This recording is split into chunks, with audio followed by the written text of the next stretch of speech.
Esse mercenário foi contratado para morrer servindo como escudo de carne para um nobre inútil. E ao tentar recusar, descobriu que para elite mercenários não tem escolha, pois são dinheiro e a linhagem que mandam. Porém, após ir de base, ele acorda no topo da pirâmide, como um jovem mestre rico de uma família muito poderosa, tendo tudo que ele sempre quis. Só que a sua casa é meio complicada, e os seus irmãos puros psicopatas. Mas antes, deixe o seu like nesse vídeo, se inscreva no canal, ative o sininho e hype esse vídeo que me ajuda muito. E no mais é isso, agora vamos de obra. A história começa nos falando que um mercenário que não morre é de terceira categoria, e o motivo deles cobrarem um preço tão alto é por estarem dispostos a morrer em serviço. Mesmo se ele tiver que ouvir todo tipo de merda dos seus patrões todo santo dia, o que mais ele poderia fazer? Ele trabalha por dinheiro, e é o dinheiro que manda. E essa é a simples vida miserável de um mercenário. E observando tudo à sua volta pegar fogo, um mercenário fala que nobres são muito imprevisíveis, e quando eles precisam de você, eles te procuram, e fazem grandes pedidos como se fosse dar títulos a você, mas no fim de última hora, sempre mudam suas histórias do nada, inventando várias mentiras bem elaboradas. Mas o que ele disse superou todas elas. E esse mercenário muito confiante fala para o nobre na sua frente que ele acha que ele entendeu isso errado, e ele pergunta para o comandante-chefe se ele pode repetir de novo o que ele acabou de dizer. E o comandante o encara bem sério e fala que ele não ouviu errado. Agora, ele disse para ele morrer. O mercenário, muito surpreso, pergunta como assim pro comandante, e talvez ele tenha se esquecido de quem ele é. O comandante fala que não esqueceu. Ele é o Jack, o capitão do grupo de mercenários Fang. E o Jack dá risada falando que ele diz algo assim mesmo sabendo quem ele é. E ele não sabia que ele era capaz de contar mentiras. E ele sabe que isso não é uma ordem, porque caso contrário, ele não pediria para um mercenário inútil igual ele para morrer de forma honrosa no campo de batalha, como um dos seus nobres cavaleiros. Mas o comandante-chefe continua muito sério, falando que acha que foi um pouco direto demais. E ele pede desculpa se ele teve uma impressão errada. Mas esse capitão mercenário pergunta como assim impressão errada. Logo o comandante fala que ele queria simplesmente confiar uma última missão a ele. E como ele sabe, com a sua sequência de derrotas, a perda no campo de batalha é quase certa. E no fim, essas lâminas traidoras voltarão contra os protetores dessa terra, e agora estão no pescoço da família Gromford. E percebendo que não tem mais pra onde correr, ele divagou um pouco sobre isso. Assim, o mercenário fala que, dadas as circunstâncias, ele entende completamente. Enquanto ele percebe que tá na hora de dar o fora dali. E esse homem na sua frente, com talento inigualável no império todo. Para alguém como ele dizer tudo isso, além do mais para um nobre, ele é um homem bem sensato. E é uma pena que as coisas tenham chegado nisso. E ainda mais, uma última missão no meio de tudo isso. Ele provavelmente quer que ele procure uma rota de fuga ou algo assim. E se isso for tudo, ele pode considerar como o último trabalho antes de receber o resto do seu pagamento. E se o comandante começa a falar que a missão é muito simples. Amanhã, esses traidores vão fazer um ataque total, e ele deve ficar ao seu lado durante o ataque, mesmo se for só por um momento, e até o seu senhor escapar com segurança. Não, na verdade, se isso nem for possível, então até ele morrer. E ele vai quitar o restante do seu pagamento com isso quando ele se retirar. E ele entrega pra ele um tesouro, falando que uma gema desse tamanho deve ser mais do que o suficiente para cobrir os custos da operação da sua companhia por 3 anos. Mas rapidamente o mercenário dá um tapa na sua mão, jogando aquela gema para longe. E o cavaleiro bem sério pergunta o que isso significa. E o mercenário fala que é ele que deveria estar perguntando isso. E ele quer saber se ele realmente pensa que ele é um otário só porque ele está sempre sorrindo. E ele quer saber se ele realmente está mandando eles serem os seus escudos de carne. E mesmo se eles o ajudarem, eles irão aguentar por pouco tempo. E ele realmente quer jogá-los fora só para o seu mestre ganhar um pouco mais de tempo para fugir. Mas certo, vamos imaginar que por algum milagre eles consigam segurar. Então o que acontece? Ele pergunta se ele realmente acha que aqueles bastardos irão deixá-los ir. E o comandante fala que eles são mercenários, não cavaleiros. E o inimigo também sabe disso. Então quando ele morrer, o exército vai colapsar. E o mercenário, que tá muito puto, fala que é exatamente isso. E é assim que funciona o trabalho nesse negócio. E ele deve saber muito bem disso, pois para esses demônios, o seu grupo mercenário não é nada mais do que um inimigo que vai ser massacrado sem nenhuma hesitação. Logo nosso herói começa a lembrar do passado, de quando um grupo de cavaleiros entrava na floresta e avistava vários cavaleiros caídos no chão. E quando um deles ia ajudar, ele recebeu um contra-ataque no pescoço. E aquilo obviamente era uma armadilha. E os soldados perceberam que eles não eram aliados, e sim os mercenários Fang. E lá na ponta o cavaleiro-chefe fala que não iria pensar que eles iriam fingir seus soldados. E esses são realmente bastardos que não merecem honra. Mas o nosso herói, cortando o seu pescoço, pergunta como assim honra? E quem se importa com isso? E de volta ao presente ele fala que teve que tomar a cabeça de muitos comandantes. E claramente ele percebeu que é assim que eles sobrevivem por tanto tempo. E obviamente aqueles bastardos estão muito animados para despedaçá-los pedacinho por pedacinho, mais do que o seu próprio mestre. Mas ele para nesse momento e pergunta bem puto se ele realmente está contando com isso, para atrair a atenção deles. E o comandante fala que é melhor ele focar apenas em completar a sua missão. Caso contrário, além de matá-lo para assumir o comando do grupo Feng, não tem outro jeito. Então rapidamente nosso garoto dá alguns passos para trás e fala que realmente pensou que ele seria diferente dos outros nobres,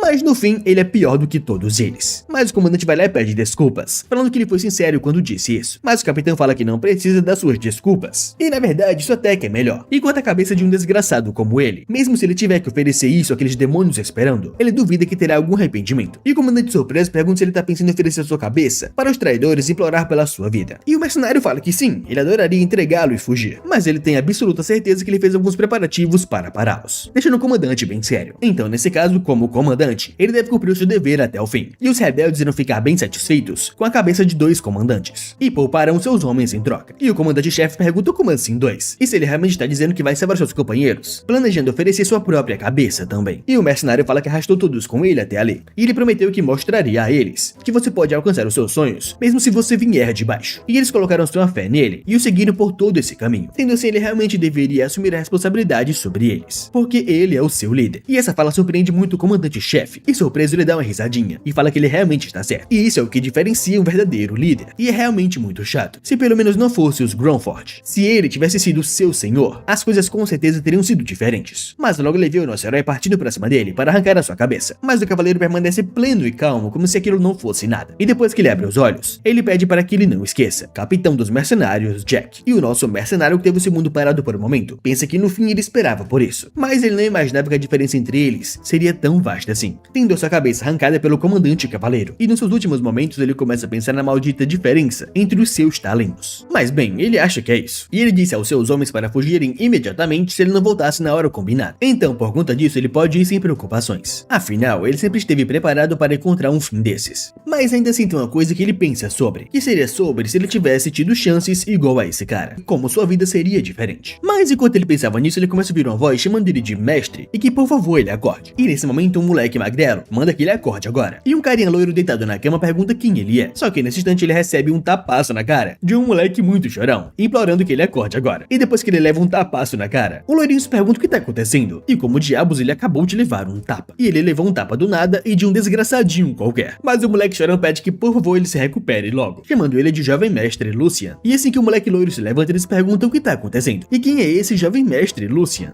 E depois de ficar paralisado por um tempo, ele começa a se perguntar o que tá acontecendo, mas finalmente ele percebe que com certeza tem algo de errado com ele. E para começar, o que aconteceu com as suas mãos, que estavam todas machucadas, e elas agora são muito limpas, como se fossem mãos de um jovem mestre delicado. E também quem caralhos é esse moleque chorão? E ele tava espancando alguém até a morte alguns segundos atrás, e agora tá chorando do nada. E esse moleque chorão fala com alívio que o jovem mestre tem acordado, e ele achou que ele tivesse morrido, e o seu coração quase parou. E se algo tivesse acontecido com ele, que é o seu assistente pessoal, estaria com muito problema. E além disso, teria sido uma tragédia para sua casa. Mas o nosso mercenário Jack, que agora aparentemente é o Lucian, vai se perguntando do que esse moleque tá falando do nada. E como assim jovem mestre e assistente pessoal? E o que diabos ele quer dizer com casa? E nenhuma dessas palavras faz sentido na sua vida. E mais do que isso, ele tem certeza que morreu. E a sua cabeça foi arrancada. Uma morte tão certa que seria impossível de ser salvo. Então como? Como caralhos o seu pescoço ainda tá no seu corpo? Mas agora parando para pensar, ele consegue chegar a uma conclusão, que é que agora ele acabou parando no corpo de um estranho. Um corpo jovem com a cara impecável para dizer o mínimo. E ele se encarando no espelho muito confuso, percebe que é muito óbvio olhando para esse corpo e essa elegância exuberante, que esse corpo pertence a um nobre. Mas primeiro, agora ele precisa juntar algumas informações. E ele se pergunta qual seria o nome desse cara. Mas nesse momento ele se lembra que o seu nome é Hans, o que com certeza é muito clichê. Mas ele vai lá e fala que tem uma pergunta pro garoto. E o garoto fala que ele pode perguntar o que quiser. E o nosso prota pergunta que ano eles estão. O moleque pergunta como assim ano? E se ele ainda está zonzo por conta dos remédios. Mas mesmo assim ele fala que é o ano de 846 do calendário imperial, o que surpreende muito o nosso garoto Lucian, percebendo que então são 15 anos antes da sua morte. Então isso quer dizer que ele voltou para o passado, mas ele não faz a menor ideia de como isso aconteceu. Mas ficar pensando nisso não vai ajudá-lo de forma alguma. Sendo assim, ele fala que entende pro garoto, mas agora ele tem outra pergunta, que é que parece que ele decidiu morrer hoje, o que assusta muito o moleque na hora, que pergunta o que ele quer dizer com isso. E o nosso prota fala que para um mero servo, ousar tocar no corpo inconsciente do seu mestre, sem sequer uma permissão, ele quer saber se as leis deste lugar, por acaso, mudaram. E se não mudaram, então ele deve responder quem ele é. E o moleque muito nervoso se curva na hora, implorando para que ele o perdoe. E ele cometeu um grande erro porque estava preocupado demais. E ele é o jovem mestre Lucian Valdek, o terceiro filho da estimada casa Valdek. E escutando esse nome Valdek, o nosso garoto fica em choque mais uma vez, se perguntando se são os Valdek que ele conhece. E essa casa é uma família nobre muito prestigiada, como um pilar que apoiou o império desde o início, e manteve um lugar por muito tempo ao lado do imperador, e retém um poder suficiente para rivalizar até mesmo com a família imperial. E é uma casa nobre muito distinta, e ele entende muito bem os assuntos dessa família, porque há 15 anos atrás, ele trabalhou como guarda para eles, por vários anos seguidos. Então basicamente ele morreu e acordou no seu antigo trabalho, mas agora como seu empregador. E o nosso garoto muito nervoso fala que isso é completamente ridículo. E depois de sofrer tudo o que se pode pensar, ele finalmente recebeu aquela chance, que foi quando nos seus últimos momentos ele se perguntou o quão alto ele poderia ter escalado se tivesse as mesmas oportunidades de todos. Então, pelo visto, ele está recebendo uma chance para descobrir. Então, tudo bem. Se é isso que o mundo quer, se é isso que o destino deseja, então eles podem ficar de olhos bem abertos e olharem para ele com atenção. E assim ele vai até a sacada e começa a encarar o céu, pensando que eles devem ver o quão alto ele vai escalar nesse mundo. E agora, no dia seguinte, o nosso garoto caminhando pela sua mansão gigantesca. Ele vai pensando que é como esperado da propriedade de Valdek, e ele foi para todos os tipos de lugares durante os seus dias como mercenário. Mas ali é a mais extravagante de todas. E também é o lugar ao qual ele tem que se acostumar rápido. Mas ele começa a encarar os servos e se pergunta o que está acontecendo nesse lugar. E desde que ele saiu do quarto, todos os servos estão agindo de forma muito estranha, olhando diretamente para ele. E o nosso garoto, muito confuso, pergunta para o Hans o que há de errado com esse lugar. O Hans fala que é muito natural para o jovem mestre, já que ele se prendeu no quarto por tanto tempo e não encontrou ninguém além dele. E isso foi há 1 ano e 2 meses atrás. E o nosso garoto, muito surpreso, se pergunta o que ele quer dizer com isso. E por que diabos o Lucien se trancaria nesse lugar? E mesmo que ele encare isso como ele não entender a lógica dos nobres, seria impossível para o Lucien agir assim, já que os pilares dos gigantes que protegem o Império, com princípios e convicções inabaláveis. O Arquiduque Sigmund, é impossível para um homem assim ficar parado vendo seu filho se perder em um canto. Então quer dizer que ou o Lucien é um problema muito grande que foi renegado, ou ele tem algum motivo bom o suficiente para que o Arquiduque o ignore. E até ele descobrir o que está acontecendo, ele precisa evitar o Arquiduque, custe o que custar. Só que nesse momento, para a surpresa dele, um velho vai se aproximando, falando que então parece que o relatório da sua recuperação são verdadeiros. E ver o rosto do jovem mestre depois de 1 ano inteiro deixa ele incrivelmente feliz. E ele pergunta se ele está tendo algum tipo de dificuldade para se mover. Mas encarando esse velho, nosso garoto percebe que é verdade. Esse cavaleiro também fazia parte da casa Valdek. E esse é o mordomo-chefe Edwin. E embora ele tenha chegado a essa mansão em sua juventude como um refém de uma família inimiga, os seus talentos excepcionais foram reconhecidos e ele ficou encarregado de todos os afazeres da casa. Então basicamente ele pode chamá-lo de braço direito do Sigmund, o próprio Arquiduque. Mas ele começa a pensar que isso com certeza não parece bom. E ele esbarrou com uma das pessoas que ele menos queria ver. E seria impossível para ele não notar as atitudes de alguém das ruas. E a única coisa boa ali é que faz 1 ano que o mordomo-chefe não vê o Lucien. Então nesse caso, tudo que ele tem que fazer é imitar a pessoa mais nobre que ele já conheceu. Sendo assim, ele fala para o mordomo que ele agradece pela sua preocupação. E ele melhorou muito graças a ele. E como ele vem sendo negligente durante todo esse tempo, ele veio saber sobre a situação da sua família. Mas em pensar que ele esbarraria com ele deve estar com muita sorte hoje. Então ele pergunta que estado a família está nesse momento. E o velho, muito surpreso com essa fala dele, fala que a casa Valdek está mais forte do que nunca. E é um alívio vê-lo bem. E o nosso garoto fala que, pensando bem, como é que a casa Valdek poderia ter algum tipo de problema com o mordomo-chefe à sua frente? E ele fala isso pensando que, pelo visto, ele não pareceu suspeito. Mas ele se vira para o velho falando que parece que ele se preocupou à toa. E ele vai indo nessa então. E é a primeira vez que ele está fora por um bom tempo. E ele tá um pouco exausto. Mas nesse momento o velho manda que ele espere por um momento. Mas ele deve pedir para ele atrasar a sua volta, pois o Arquiduque Sigmund deseja vê-lo imediatamente, deixando o nosso garoto muito preocupado. E sendo assim, ele vai em direção ao escritório do Arquiduque e cara a cara com seu próprio pai. O Arquiduque fala que vai fazer uma única pergunta para o seu filho Lucien Valdek. Ele quer saber como ele ainda está vivo.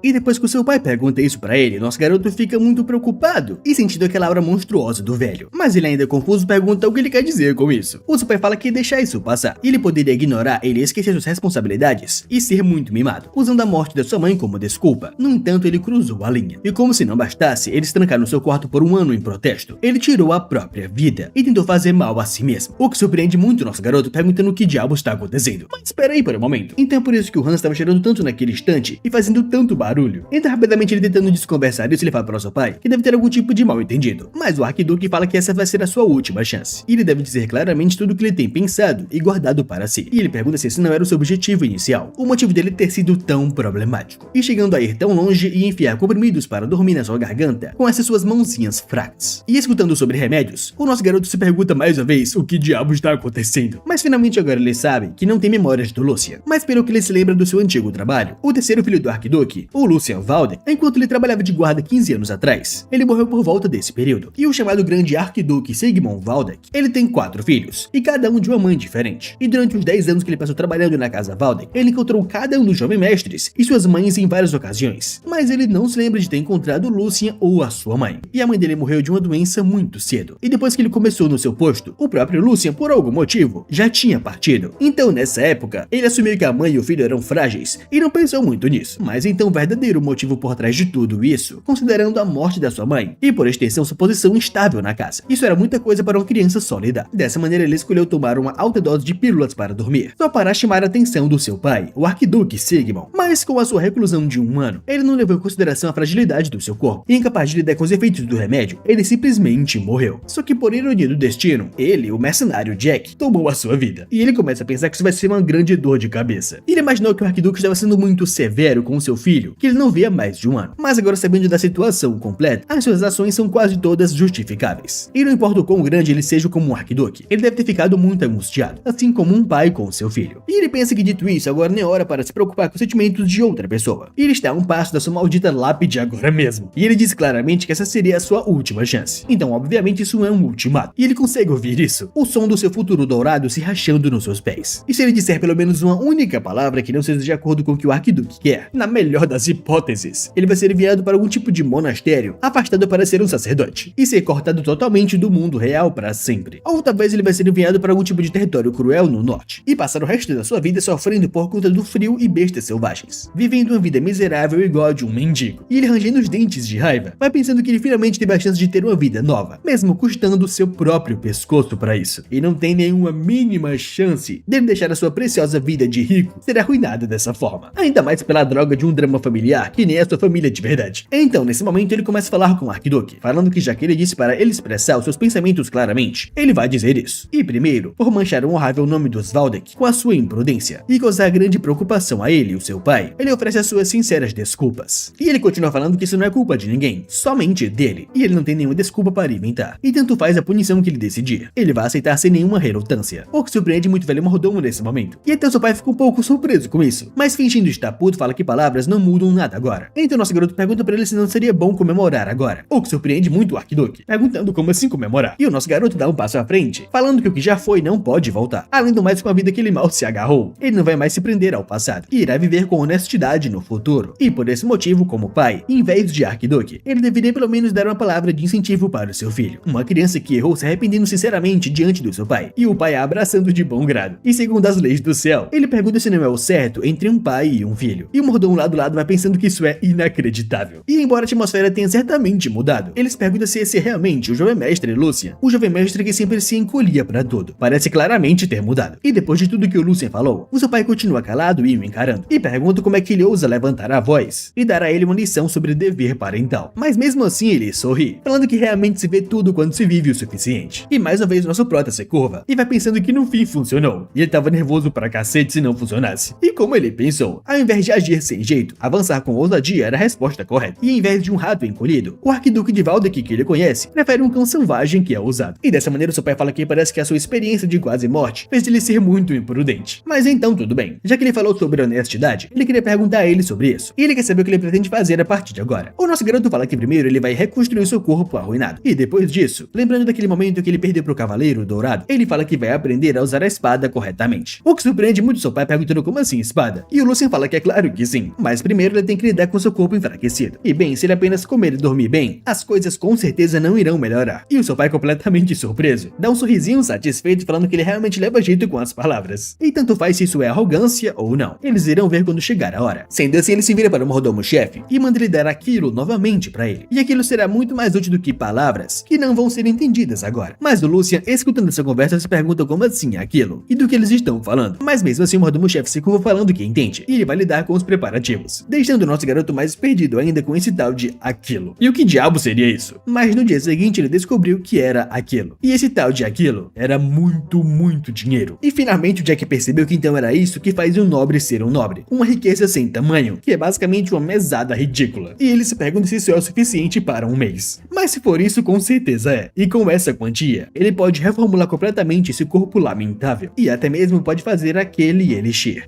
E assim no outro dia, o Arquiduque e o seu mordomo-chefe vão caminhando pela estufa, enquanto o velho mordomo vai pensando que ali é o lugar onde a arquiduquesa se importou durante toda a sua vida. E o Arquiduque não vem até ali há muito tempo. E ele esperava isso, mas ele vir até ali é por causa da mudança do jovem mestre Lucian. E mesmo que ele tenha tido problemas com o mestre por um tempo, ele é um dos filhos da graça da arquiduquesa, que o seu mestre amava muito, e ele sabe que ele não iria abandoná-lo tão facilmente. Mas nesse momento o Arquiduque para e fala que foi patético. E como os olhos dele sempre estavam tremendo como se ele tivesse autorrealizado com alguma coisa, o jeito que ele se encolhia como um cachorro de rua se ele levantasse a voz. A atitude dele foi muito diferente da dela, então ele pensou que a única coisa que ele tinha puxado da sua mãe fosse a aparência. Mas hoje, pela primeira vez na vida, ele pensou na oportunidade de talvez ele ter se enganado. E ele pergunta para o mordomo se ele viu o olhar daquele garoto, e viu como ele falava e se portava. O mordomo fala que sim, ele viu todo, e ele não estava tremendo em nenhum lugar, e foi uma atitude verdadeiramente digna e calma. E ele comenta que o jovem mestre Lucian é muito considerativo e gentil por natureza, então ele acredita que ele tem ficado para trás em comparação com os outros jovens mestres. Mas, pelo visto, o sangue do jovem mestre corre em suas veias. Só que o Sigmund fala que eles terão que esperar para ver, e as coisas que estão diante daquela criança não são assuntos que podem ser resolvidos com palavras. E o velho mordomo fala para o seu Lorde que ele teme que tenha problemas, e o arquiduque pergunta que problema é esse.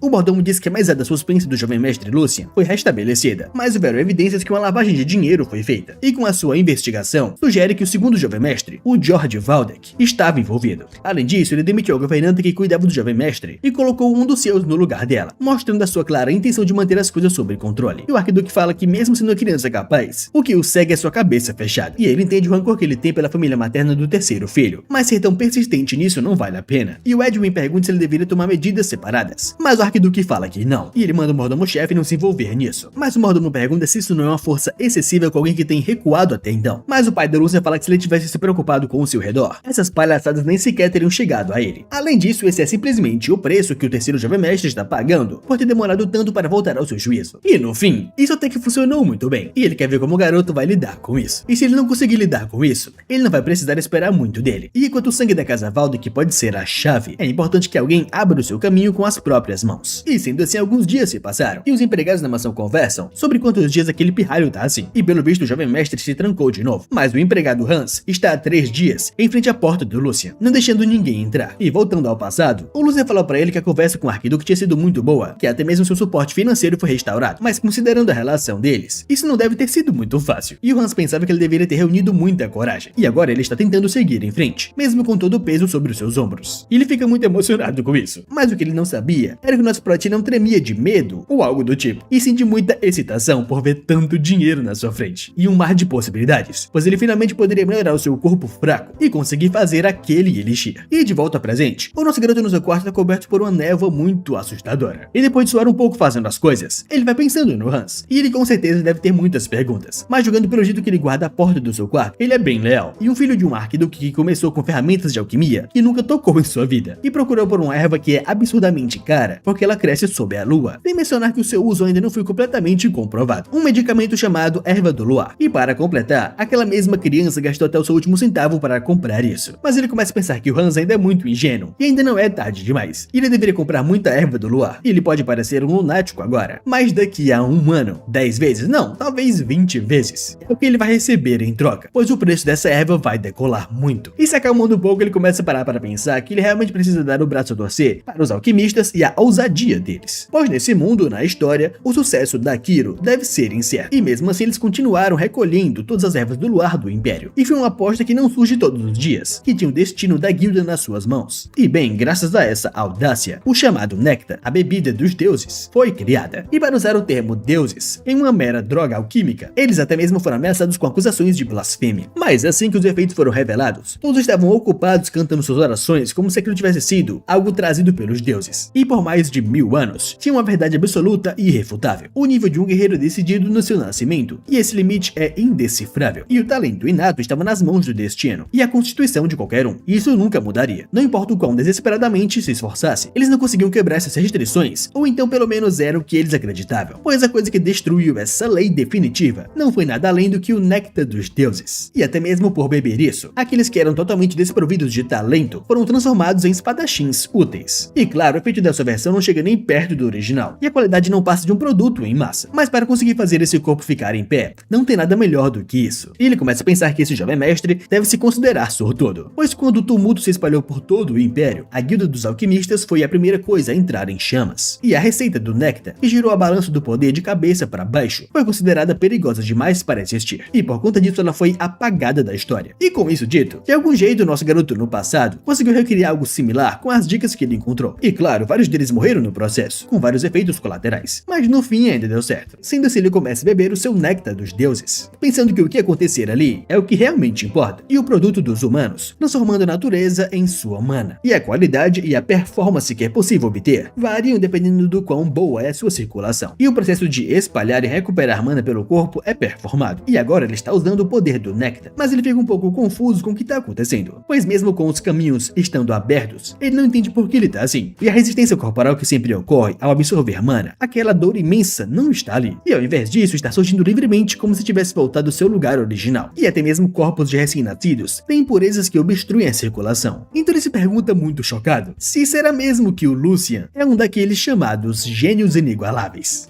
Mas enquanto o nosso garoto descobria coisas sobre o seu corpo, em frente à sua porta, o Hans estava muito nervoso. Só que nesse momento, finalmente a porta é aberta. E o nosso garoto pergunta para o Hans se nada aconteceu enquanto ele estava fora. E o moleque muito nervoso vai até o jovem mestre e pergunta se ele sabe quanto tempo se passou enquanto ele estava lá dentro. E mesmo ele chamando por ele, não tinha respostas. E ele o alertou para não entrar, não importa o que acontecesse. Então ele ficou muito preocupado que algo poderia ter acontecido com ele. Só que o nosso garoto o encara com um sorrisinho muito satisfeito. E observando isso, o Hans ficou muito confuso e começa a olhar para ele de cima para baixo. E vai comentando que com certeza ele é o jovem mestre Lucian, mas porque ele sente que ele não é o verdadeiro. Enquanto o nosso garoto pensa que esse pirralho Hans é realmente muito perceptivo. Mas é óbvio, ele acompanha ele desde muito tempo. Então isso é normal. E basicamente a sua aparência externa requer cuidado e tempo. Então não teve muitas mudanças drásticas. Mas o que importa é o que está dentro, que está se transformando num ritmo inacreditável. E a constituição interna do Lucian está fazendo esse milagre acontecer. E ele fica muito feliz pensando que tem certeza disso. O potencial desse garoto é do mesmo calibre daqueles que podem mudar o mundo. E ele fica muito animado pensando que se as coisas correrem bem, esse corpo deve ultrapassar quem ele foi nos seus dias de mercenário em apenas um ano. Mas ele comenta com o Hans que agora que ele parou para pensar, ele percebeu que isso foi possível graças a ele. Mas o Hans perdido pergunta o que ele quer dizer com isso. E o nosso garoto fala que punição e recompensa devem ser obviamente dadas. E ele deve ouvir cuidadosamente, pois ele vai dizer apenas uma vez. Ele manda ele vender tudo o que ele tem, até suas cuecas se possível, e comprar o máximo que conseguir de erva do luar, pois ele com certeza vai ganhar uma grana. E eles irão chegar aos céus juntos. Mas obviamente o Hans não acredita muito nele. Enquanto o nosso garoto pensa que ele é realmente um inveja, pois na sua vida passada não existiam nobres assim. Mas depois disso, uma semana se passou, e na floresta pacífica, o nosso garoto caminhava com o Hans. Mas o Hans obviamente estava um pouco nervoso, olhando para o jovem mestre, enquanto o nosso prota estava muito feliz, pensando que tudo isso estava muito incrível, e como uma vida pode ser tão confortável como essa. Comidas deliciosas são servidas na hora certa, e um quarto que é limpo sem ele levantar um único dedo. E eles preparam até mesmo a sua cama. E no passado, pular refeições era uma rotina diária, e aquela vida foi realmente sofrida. E graças a essas coisas incríveis, ele tem conseguido focar inteiramente em se recuperar. Mas tem algo na sua mente o incomodando o tempo todo, que é que nesse ponto do tempo, havia um guarda da família Waldeck chamado Jack. Mas pelo que ele pesquisou de acordo com o capitão da guarda, não tem ninguém remotamente parecido com o Jack nas proximidades. E o posto que ele tinha agora é ocupado por alguém que ele nunca viu antes. E na verdade assim deve ser melhor. E encontrar outro Jack seria muito desagradável e também perturbador. E ele acha que não tá pronto para dar de cara com ele mesmo. Mas enquanto Lúcia pensava nisso, o Hans lá atrás o encarava bem preocupado e perguntava para ele se ele realmente queria entrar ali, pois ele se lembra claramente que ele disse que nunca mais iria botar os pés num campo de treinamento. Só que o nosso garoto confuso pergunta como assim ele falou isso. E o Hans fala que ele falou sim, e ele se lembra muito bem, porque depois que o segundo jovem mestre brigou com ele no treino, ele disse que nunca mais ia voltar pra lá. E o nosso garoto começa a pensar que vendo como Hans está agindo, ele pode imaginar o que aconteceu. E para o filho de um arquiduque, esgrima é praticamente obrigatória. E isso fez o segundo jovem mestre usar violência para intimidar o jovem Lucian, usando o pretexto de treino de espadas, para prevenir o Lucian de voltar para o campo de treinamento. E ele fala para o Hans que sabe mais ou menos porque ele tá preocupado, mas com certeza não tem mais com o que se preocupar. E o Hans pergunta como assim? E o nosso garoto responde que está tudo no passado. Ele apenas deve ter fé nele e seguir em frente. E finalmente chegando ao campo de treinamento, dois cavaleiros conversam, e um deles pergunta se isso é realmente verdade, se o terceiro jovem mestre viu ali mesmo, e o outro fala que é verdade sim, e ele está olhando ao redor do campo de treino com seu subordinado. Logo esse bigodinho começa a pensar no que esse idiota tá pensando, e porque ele veria ali de todos os lugares, e não tem como ele ter esquecido daquilo que aconteceu com ele, naquele bendito dia. Mas na verdade isso pode funcionar muito bem ao seu favor, sendo se ele manda aquele carinha reportar isso para eles imediatamente, pois ele vai ter certeza de preparar um delicioso banquete antes deles chegarem. Mas logo a cena volta para o nosso garoto, observando o campo de treinamento, e por um momento ele pensou que eles teriam coisas decentes, mas isso está muito além das suas expectativas. E não apenas ali tem um arsenal enorme de armas, que pode ser usado sem se preocupar com quebrar, mas também tem um espaço enorme, onde se pode praticar livremente atividades mais intensas. E em pensar que uma instalação dessas pertence a alguém é um completo absurdo, e ele pensa que se tivesse um espaço desses assim antes, quantos jovens poderiam ter sobrevivido pelo menos um pouco mais. Mas enquanto ele pensava nisso, aquele bigodinho se aproxima, falando que os seus olhos realmente não estão enganados. E esse é realmente o terceiro jovem mestre. E isso é tão surpreendente que ele achou que fosse mentira. E é difícil de acreditar nisso. E ele pergunta se ele se lembra da primeira vez que o jovem mestre George instruiu ele um ano atrás, quando ele fugiu sem nem olhar para trás. Essa visão está muito vívida na sua mente, assim como um cordeiro sendo perseguido por um lobo. E ele imagina se é por isso que ele parece ainda ter medo desse lugar. E ele tá vendo que ele trouxe o seu assistente a essa terra sagrada dos guerreiros. E já faz algum tempo desde a última vez que eles se viram. E ele, Hendrik, cumprimenta o terceiro jovem mestre. E esse velho muito arrogante fala que um ano atrás, ele pessoalmente ajudou o segundo jovem mestre a corrigir a sua postura. E ele quer saber se ele se lembra daquilo. E aquele dia foi realmente muito legal. Só que o nosso garoto dá só um sorrisinho muito puto. E percebe que esse merdinha tá passando do ponto. E esse dia vai ser muito interessante.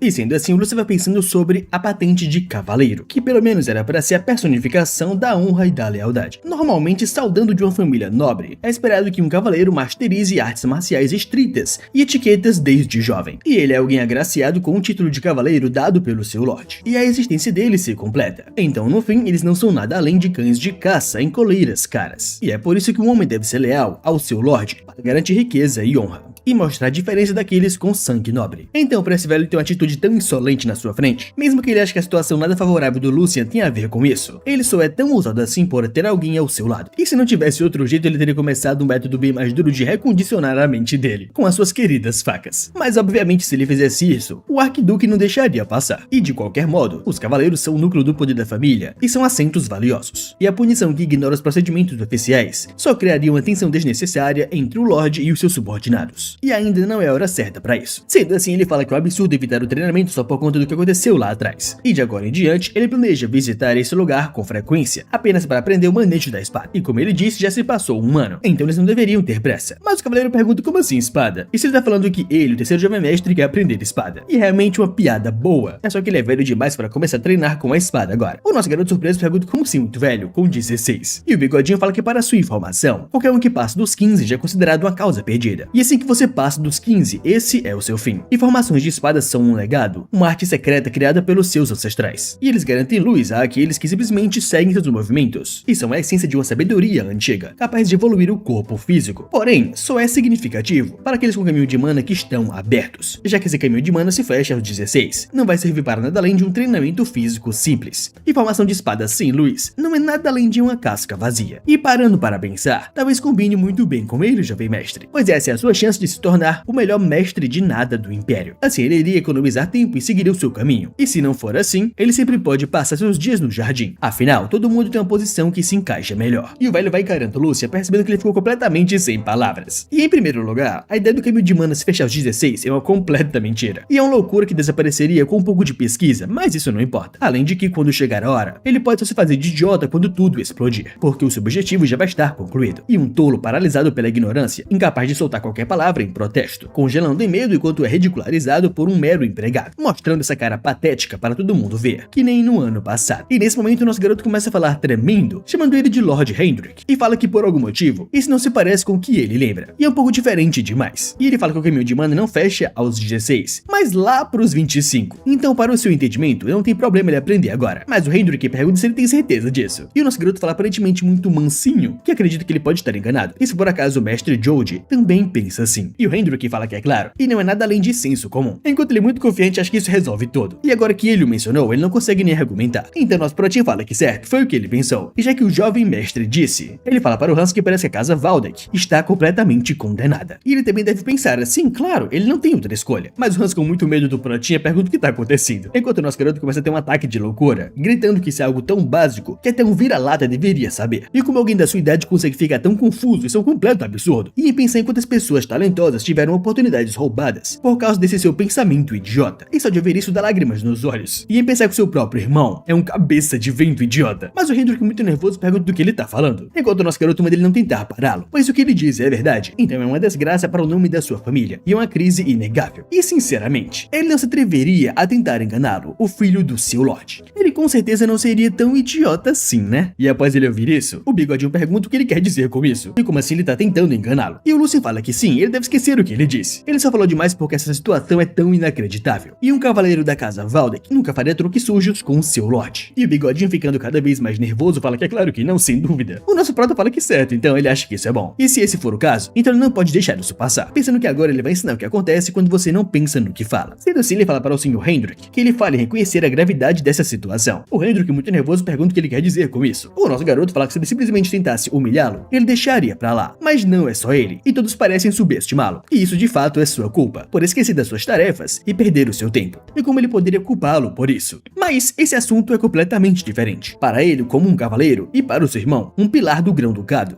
para obstruir o recrutamento de novos talentos baseado em desinformação. Isso é algo que ele não pode ignorar. Isso iria comprometer a força de cavaleiros da Ordem de Valdek, e em troca, colocar uma ameaça para a segurança das pessoas, a fundação do seu domínio. E para alguém que segura o nome da casa Valdek, ele tem o direito de estar furioso. Então ele fala para o Sr. Hendrik que ele acredita que ele deve saber o quão séria é essa situação. Então é melhor ele ficar preparado, pois ele vai reportar esse incidente ao seu pai, e vai pedir que ele tome uma ação disciplinar. Só que escutando isso, o velho fica muito nervoso, pensando que espera, isso não pode estar acontecendo. E ele sempre tremia só de mencionar o nome do seu pai. Mas agora, por que esse moleque tá assim? E desde quando esse pirralho tem tanto culhão? E ele era tão inútil quanto um recém-nascido. Mas agora ele está completamente diferente, como se ele fosse a presa no prato de um devorador. Só que nesse momento, para a surpresa de todos, o jovem mestre George aparece, perguntando que comoção toda é essa. E assim que o Hendrik se vira, ele vê o seu Lorde. Enquanto o nosso garoto dá um sorrisinho pensando que ele veio na hora certa, o seu irmão mais velho finalmente decidiu aparecer e agraciá-lo com a sua presença. E assim o George o encara bem puto e pergunta o que ele faz de novo ali, Lucien Valdek.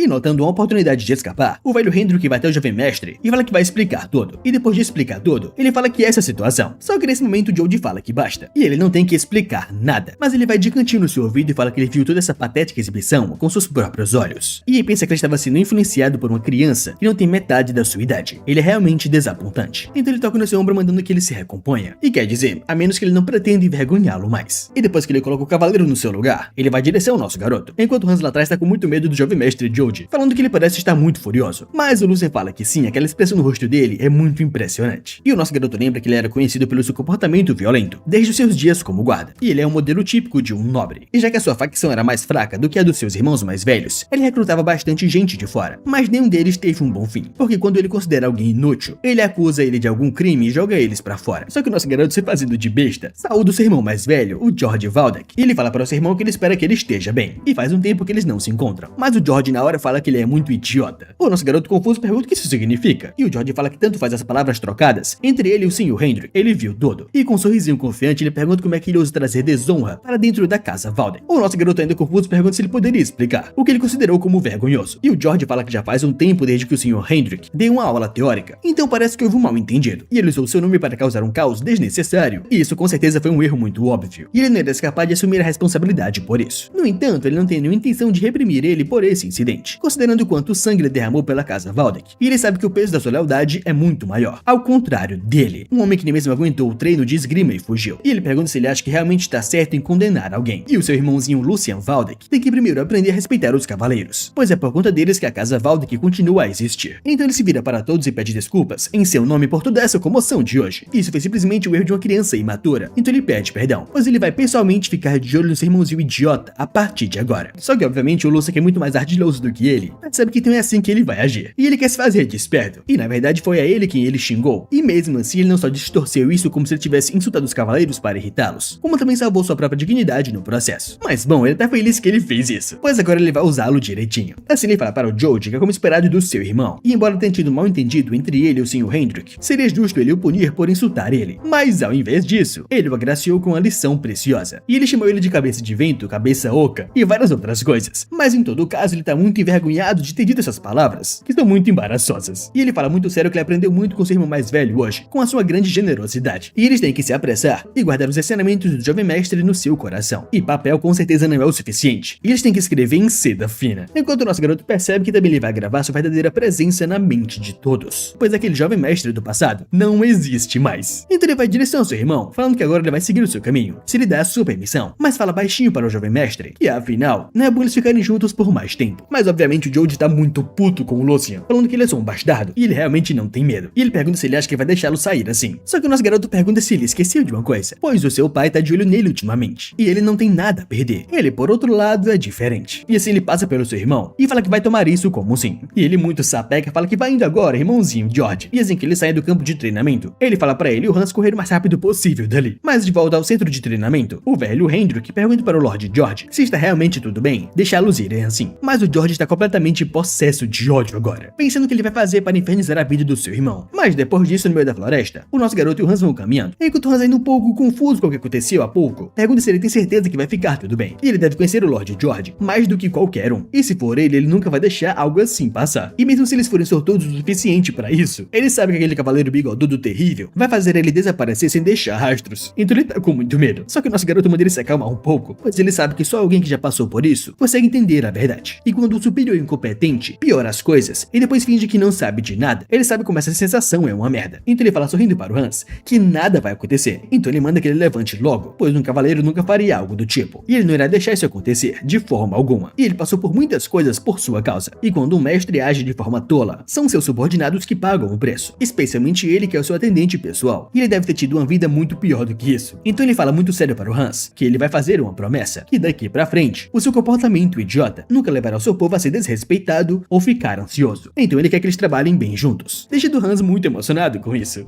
E agora, no outro dia, na mansão do Protinha, o nosso garoto Hans vai caminhando pela mansão, enquanto Lúcia vai pensando que depois do que aconteceu no campo de treinamento, ele ficou se perguntando por que estava tudo tão quieto. Mas aquele desgraçado do George, com certeza não deixaria aquilo passar. E é como ele pensou, ele fez alguns truques sujos e fudeu a vida dele. E ele começa a falar puto que ele não vai deixar isso passar. Enquanto Hans lá atrás fala que ele tem razão, eles não podem deixar isso passar. E o nosso garoto com muita raiva pergunta se o Hans está pronto. E o moleque fala que sim, está 100% pronto. Então ele fica puto perguntando como é que eles se atrevem a mexer com seu querido dinheiro. Enquanto Hans fica mais puto ainda porque mexeram com a sua mesada também. E logo Lucien vai pensando que tudo começou com uma proposta de dinheiro que caiu nas suas mãos hoje. E o dia em que ele pudesse comprar mais ervas do luar e conseguir o que ele precisa. O dia que a sua balança estava cheia. E era pra ter sido um dia muito feliz. Mas não foi isso que aconteceu. Pois resumindo, a mesada de Valdak foi cortada em 75%. E o salário mensal do Hans foi cortado em 30%. E basicamente o que aconteceu foi que o segundo jovem mestre, aquele desgraçado merdinha do George, mexeu com o seu dinheiro, usando a empregada que ele colocou no seu anexo. E fraude é um crime muito sério, punido com morte, até mesmo na alta sociedade. E o motivo pelo qual ele conseguiu escapar desse ato era por causa de uma abertura do seu lado que ele conseguiu explorar. E depois da morte da mãe do terceiro jovem mestre, o Lucien negligenciou e delegou a gerência do dinheiro para outra pessoa. E era para ser a Dana, a antiga empregada-chefe que ficou ao lado dele por muitos anos. E não essa jovem empregada-chefe novata. E ele cara a cara com essa empregada jovem. A empregada fala que é a primeira vez que vê ele pessoalmente. E é um prazer conhecê-lo, jovem mestre Lucien. E o seu nome é Jenny. E ela é a nova empregada-chefe. E está no lugar da Lady Dana. E quando ela entrou, ela quis se apresentar. Mas ele parecia não querer sair do quarto. Mas parece que aquele longo período acabou. Só que lá do lado Hans tá muito puto, perguntando que tipo de tom é esse que ela tá usando com o jovem mestre. Mas o nosso garoto manda ele ter calma, pois ela não está errada. E deixando isso de lado, ele quer saber de outra coisa, porque eles têm algo muito mais importante agora. E ele vai direto ao ponto. Ele quer saber se ele escreveu esse plano orçamentário. E ela dando uma risadinha muito feia, fala que tava se perguntando o motivo dele ter chamado ela. Então foi por conta do plano orçamentário. E sim, foi ela quem escreveu. E já que ele deu autoridade para a empregada-chefe, que no caso é ela só lidou com as tarefas que foram dadas a ela. Mas ela deve dizer que está um pouco surpresa, pois ele está interrogando ela com muita dureza, tendo que ela só fez o seu trabalho. Afinal, era ele que deveria fazer esse trabalho em primeiro lugar. E o nosso garoto pensa que então tá. Ele sabia que ela ia usar essa desculpa, já que também claramente a culpa é do Lucien. Então ele fala que certo pra ela. Ele entende isso, então não tem o que fazer. Mas deixando isso de lado, tem outra parte que ele não consegue aceitar. A maior parte dos fundos que o seu pai garantiu foram usados para aumentar o salário dos empregados. E ele já confirmou isso. E já que eles sofreram muito graças à sua negligência, ele aposta que seja visto como uma compensação por isso. Mas mesmo assim, porque o salário do Hans foi cortado e muito menos não foi aumentado. E ele pergunta se ela não acha que isso é um pouco demais. Enquanto essa empregadinha encara seu jovem mestre como se ele fosse só um inseto. E elas fazendo de sonsa fala que caramba, para algo assim ter acontecido, ela deve ter cometido algum tipo de erro. E quando você tem tantas demandas, tem tanta coisa para se preocupar, ela acaba se perdendo. Mas já que todos estão ali, eles podem afirmar o quanto ela trabalhou. E ela pergunta para o pessoal se não é mesmo. E obviamente as empregadas ficam com muito medo dela e falam que sim, é isso mesmo. A Lady Jenny tem estado muito ocupada ultimamente. E eles deram muito duro para dar mais suporte para ela de agora em diante. Então nosso garoto garoto vendo isso só suspira e fala que vai voltar agora, pois o corpo é seu, mas as mãos pertencem a outra pessoa. Mas antes que ele pudesse sair, ele pergunta novamente para a empregada-chefe, e ele espera que ela responda com cuidado, se ela sabe qual é o mestre que ela deveria servir. E ela fala sorridente como se fosse superior a ele, sendo que é só a empregada. E sim, ela sabe disso. Só que ela vai ter que perguntar ao jovem mestre George e responder pra ele depois. Então, escutando isso, nosso garoto fica com mais ódio ainda e simplesmente sai da mansão, indo em direção aos becos da cidade, enquanto pensa que quando parte da organização apodrece, você deve cortar para o resto sobreviver. E essa é a sua situação atual. Sendo assim, os dois entram num canto muito clandestino. E o Hans, com um pouco de medo, pergunta que lugar é esse. E ele não disse que iria pescar para acalmar a mente. Mas esse lugar não parece uma pescaria, onde tem basicamente um ringue de luta, com várias apostas rolando. E o nosso prota, observando aquilo, pergunta se o Hans não está sentindo aquilo, pois ali é onde eles vão pescar um peixe muito grande. Sendo assim, os dois vão em direção ao bar. E chegando nele, o bartender fala que esse lugar não é para crianças ficarem. E ele manda ele sumir dali, enquanto ele ainda tem tempo. Só que nesse momento, o nosso prota coloca um saco de dinheiro na sua frente. E pergunta que tipo de apostas acontecem nesse distrito. E ele pergunta diretamente o que ele tá fazendo, impedindo um cliente de entrar. Mas enquanto isso, nossa garota pensa que tem alguns motivos para ele não ter tratado a governanta-chefe de forma mais rápida, digamos. E primeiramente é que a Jenny não é uma simples governanta-chefe, e ele é a filha da babá que criou o George desde que ele era um bebê. Então se ele não for cuidadoso, apenas deixaria as coisas muito mais difíceis. E segundamente, a cadeia de comando do lado do Lucian é uma completa bagunça maior do que ele imaginou. E dada a situação estar acima do senso comum, uma solução apropriada é necessária. E finalmente, não tem como o Arquiduque não saber disso. O que em outras palavras isso quer dizer que ele vai deixar essa confusão toda para ser o seu teste. Nesse caso, ele tem que mostrar pra ele que ele é capaz de resolver isso e passar por cima de todos. E no meio das apostas, o nosso garoto observa a mão do inimigo, enquanto pensa que ele vai resolver esse problema, enquanto ele ganha muito dinheiro também. E depois de várias apostas, as pessoas em volta conversam que aquele garoto é muito sortudo e já ganhou muito dinheiro com várias rodadas seguidas. E depois de perder quase tudo, o oponente do Lucian fala que desiste, enquanto o nosso garoto pergunta por que ele tá desistindo agora, se foi agora que começou a ficar legal. E ele pergunta se ele não pode ficar mais um pouquinho, mas obviamente aquele figurante fala que não pode, e é melhor ele ir agora. Mas observando todo aquele jogo, o Hans está muito surpreso, perguntando quando ele ficou tão bom assim, enquanto o nosso garoto fala que pode começar a próxima rodada, e ele pergunta se não tem mais ninguém disposto a jogar, e ele viu aí pelos rumores, mas parece que isso é tudo que eles têm. Só que nesse momento o nosso protinha pensa que depois de tirar tudo deles,